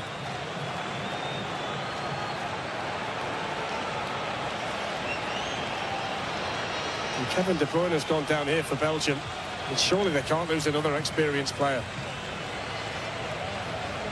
I think you'd have to drag him off, you know. I mean, this could, to all intents and purposes, be his last ever game in the World Cup. You wonder whether he might say, you know, after this, that's it for me as an international footballer. Touch of class, though, from Dani Olmo. 35. Just checking on him, seeing if he's okay. Yeah.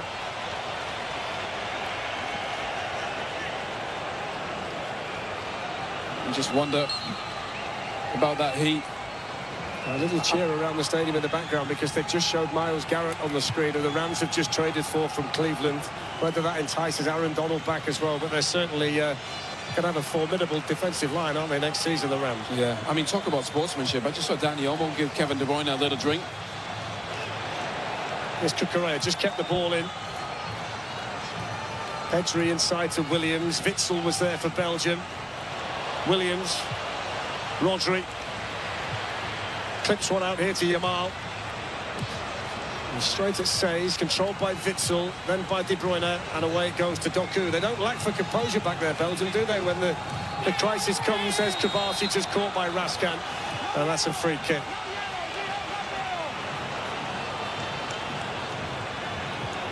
Yamal.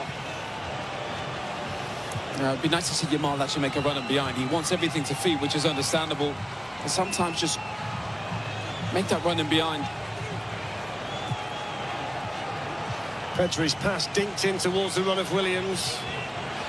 There's Ngoy. I tell you what, Lille, for a few years now, has been a great place to go and buy young footballers from. And the performance we've seen from him today, Ngoy, a lot of people are going to be inquiring this.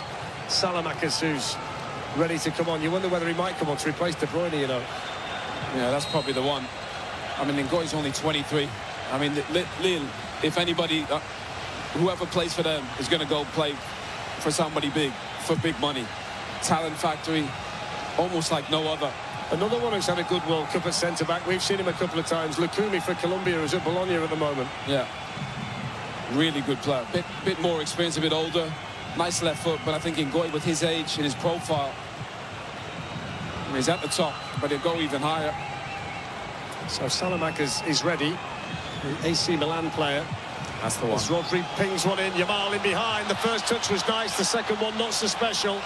And Says gets it back to Lamens. And only because Says followed him. And he just times it really well. That's the run I meant, running behind. Change of picture. Times it exceptionally well. Look at this, perfect first touch. Second one's a bit heavy, but Says is there. Simon's come a long way. He's out of his goal, and he hit that Kevin De Bruyne because he realised where the goalkeeper was. They're appealing for a handball, I think, here, Spain. I mean, what a block. Was that Rodri? Kevin De Bruyne saw that Simon was off his line.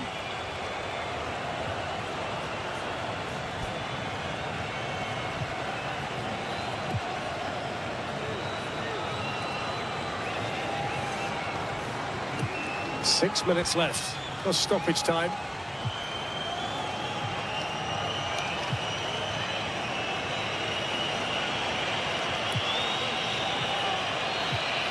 Makela to Kevin De Bruyne. Lamens plays it out to Ngoy.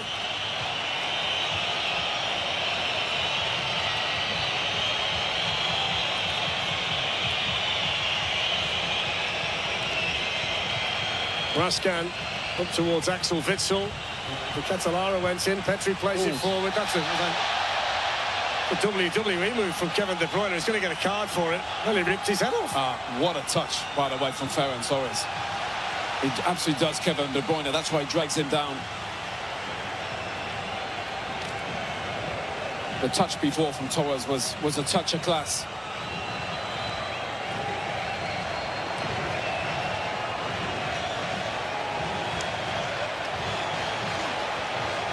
So it is going to be Kevin De Bruyne who is going to make way for Alexis Salamakers.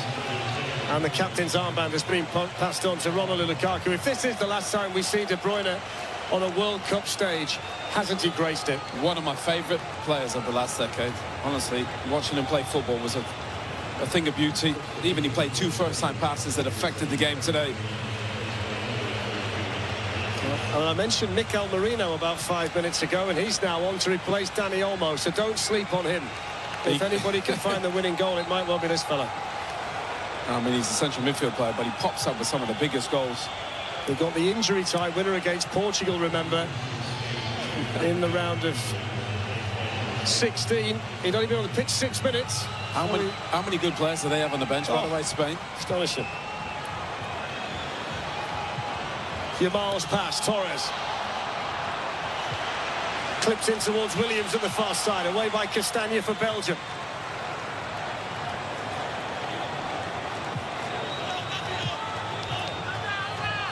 Pedri, Rodri, Yamal, lovely touch inside. Porro gives it back to him. Yamal chops back inside and runs straight into Says, who's grown with every minute he's been out there, the left back for Belgium. He's been great, but when Yamal plays that first-time pass, it creates space for other people.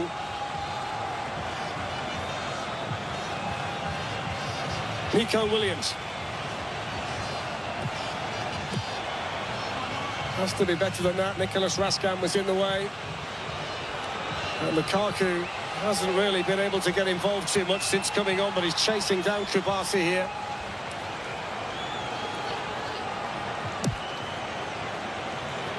Aymeric Laporte. Cucurella, right in front of Rudy Garcia.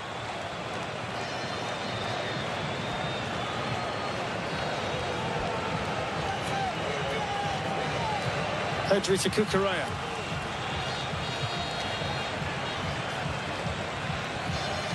Merino had made a great run into the centre.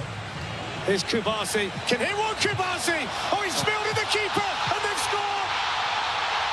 It's Mikel Merino, can you believe it? Off the bench to score again! And our Spain heading to the semi-final.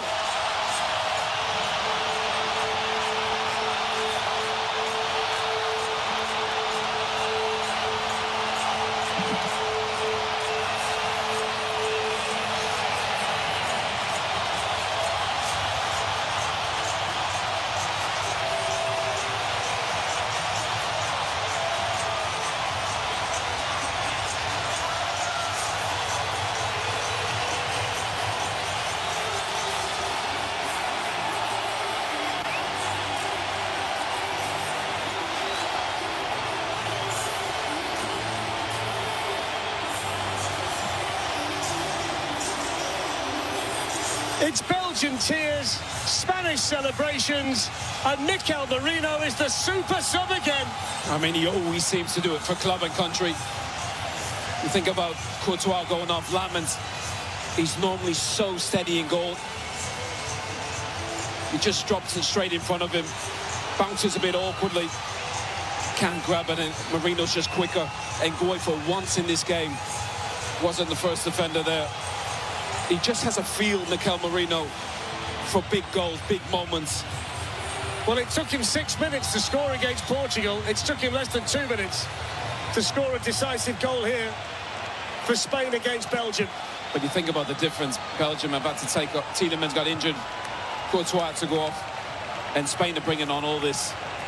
Merino, Torres, Williams, Pedri. I mean, they've not been brilliant, Spain.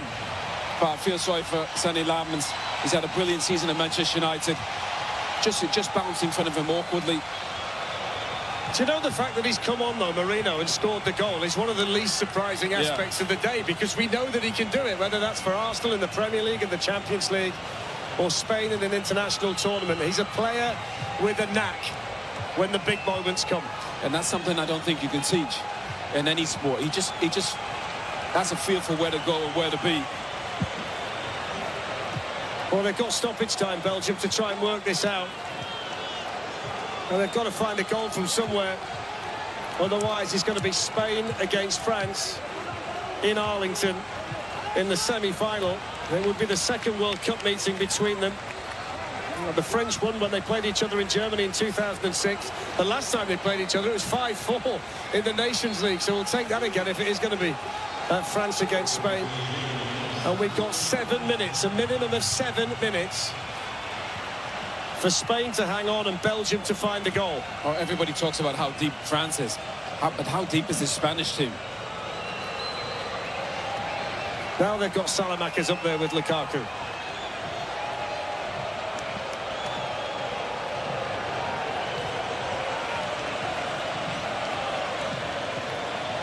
It was Mikel Merino's second touch of the ball.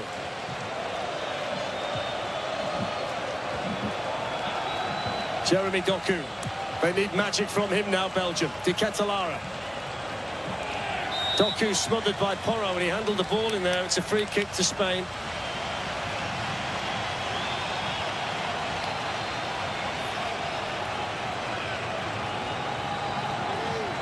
Oh, he could be proud, Rudy Garcia. You know, they've hung in the injury in the warm-up to Tielemans, and the goalkeeper goes off. See Gavi on the bench. Courtois can't believe it.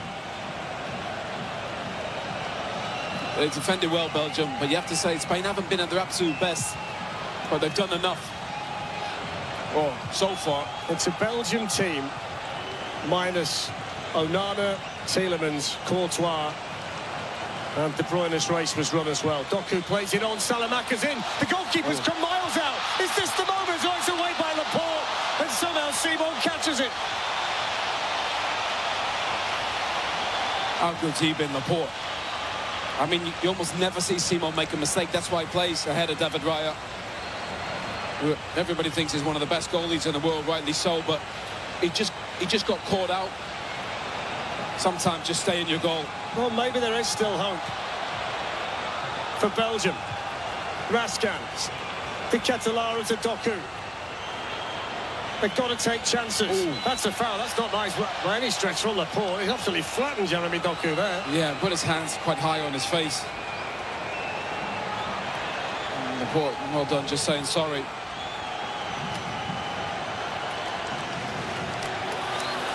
Give him a clothesline.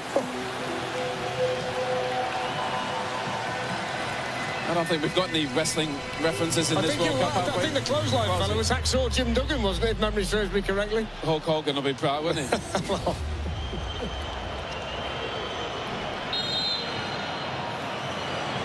Free kick taken by Salamakers in towards Lukaku. Raskan looking to try and get there, but Torres was too strong, and now the Spanish break is on. Says gets across. He was hugely outnumbered there. 4 minutes of additional time still to play. I love that from Belgium, though. You know, they're trying to have a go. Can they catch a late equaliser?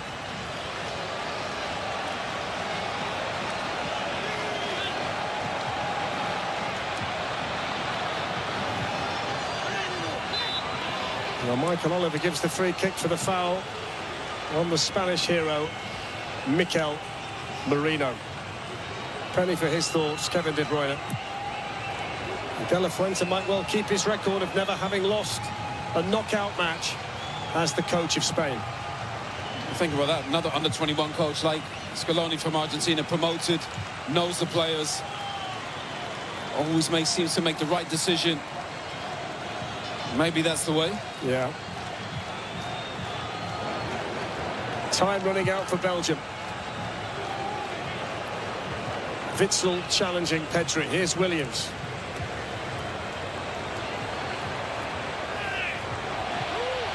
The referee plays on Witsel. Oh, he's caught Rodri. He's going to have to give the foul for that. And a card as well. Axel Witsel reaching for the ball. A painful wrap on the ankle for Spain's Ballon d'Or winner of a couple of years ago.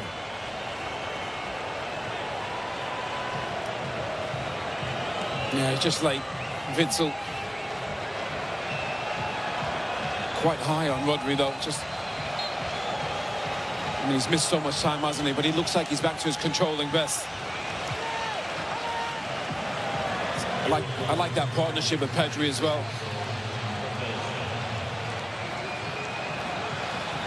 Simon, he's made a couple of bad decisions, in the last 5 minutes. Spain's goalkeeper, just to keep them in the match here, Belgium. Well, there's no need. He can just clear his lines. Castagna to Raska. Has to go in the box. Then it goes towards Lukaku. And Merrick Laporte stood his ground behind him. There's Ngoy's header. Yamal slips away from Doku. He wins it back for Belgium. Mekela. Doku knew that chop was coming. 90 seconds to go. Raskan's cross. Lukaku. Oh, he drops in the keeper, but he was fouled. He was fouled by Lukaku. Michael Oliver blows the whistle. Yeah, that's fair. That's right. What a delivery in from the right-hand side.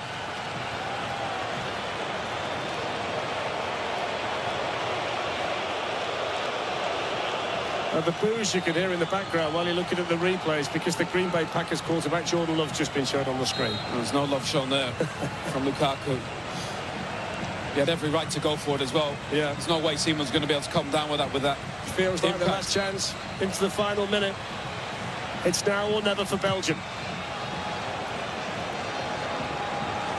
Mekela's header. Marino. Rodri. Marino. Cucurella. Belgium have to get the ball. Cucurella hits the shot. Lamens holds on to this one. Yeah, well done, Lamens. But I think this will be good for Spain going forward. Launched up by the Manchester United goalkeeper. Intercepted superbly by Laporte. What a touch. Yeah, but like England hung in there against Mexico. I think they've shown some grit here, Spain. There's desperation for Belgium now. Marino. Porro. Seconds to go. Pedro Porro on the run. In behind Says down that side. Pulls it back. There's Ngoy. And that is it. And Spain are through to the semi-finals of the World Cup.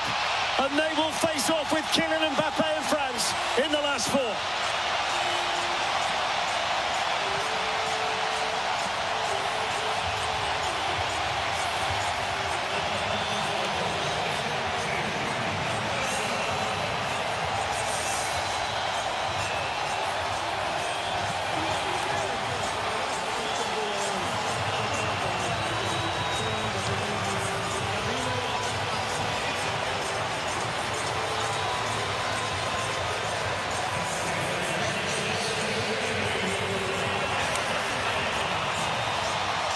In a tournament as big as this, you need a hero. And for the second round in a row, the Spanish hero is Mikel Merino. Off the bench, and within 2 minutes, he scored the decisive winner. The substitution of Courtois proved decisive. Lamens couldn't hold the Kubasi shot. Merino was onto it quick as a flash to get the winner. Fabian Ruiz in the first half, equalised by De Ketelaere. But Spain march on. Belgium go home. Spain 2, Belgium 1. FIFA World Cup takes the global stage from June 11th through July 19th on Fox 1, the official English streaming platform of FIFA World Cup 2026. Stream all 104 matches live and get closer to the action with a personalized viewing experience built around you. Choose up to 4 streams with multi-view, catch highlights before jumping into the action, get live stats in real time, and replay key plays instantly. Experience the FIFA World Cup live on Fox 1. Watch 3 days free. For details, visit Fox.com. Offers are subject to change. See Fox 1 for complete terms and conditions. Upgrade your FIFA World Cup 2026 viewing experience. Build it like Beckham from the living room to the lawn with the Home Depot. Create a box seating experience with flowers for pops of color surrounding your pitch, the smell of grilled favorites, and a freshly painted fence sporting your team's colors. Fast free delivery is your home field advantage with charcoal, string lights, or whatever the game calls for right to your door. A clean assist. Build it like Beckham for match day. The Home Depot, official FIFA World Cup 2026 supporter. Subject to availability. Hi there. Welcome to Huntington Bank. We're new here, but we've been around since 1866, and we believe that we should all get more from money. Okay, like what? Well, like bankers that take the time to learn your whole financial picture and help plan the best path with you. That sounds good. And accounts that automatically build your savings each day. Ooh, I like that. How about getting paid up to 2 days early?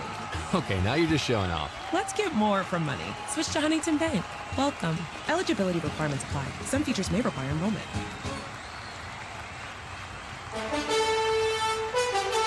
Time now as we look back at today's match with our post-match show as we continue our coverage of the FIFA World Cup 2026 on iHeartRadio.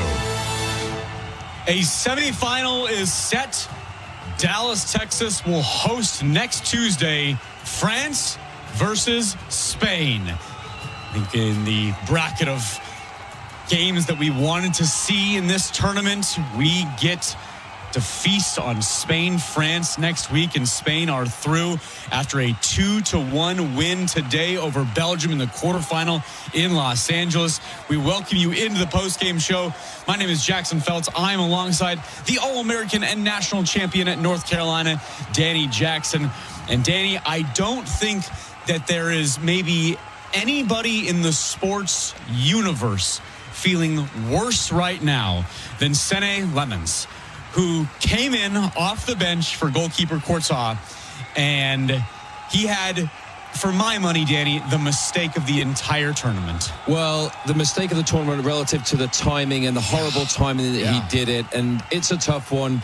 You've got Courtois, one of the best goalkeepers in the world, has to go off through injury. Lemons has sat on the sidelines the entire tournament, had a really good year for Man United. Came out of nowhere, really, as a third goalkeeper coming in from the domestic league in Belgium to Man United and just rose through the ranks. Chances were given to him, and he's had a fantastic year.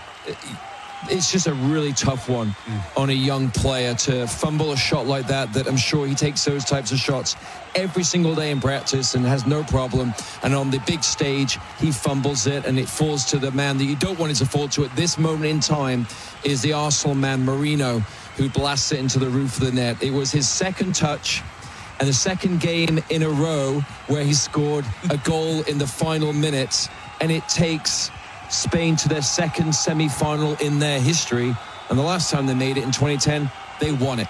So perfect timing for Spain. Listen, successful teams in any sport find ways to win. When you maybe not at your most dominant or your best, when you require some patience and some discipline, you have to push away any anxiety that comes through. They find ways to win. We've seen it in this World Cup already. Argentina, from the depth of losing games, win games. They did it against Cape Verde. They won it in their last game as well against Egypt. You see a Messi crying because of the emotion of it. England have done it against the Congo. They scored and Harry Kane stepped up. And then, of course, having to claw out that win against Mexico in the Aztecas. So good teams find ways to win. And then all of a sudden you start to find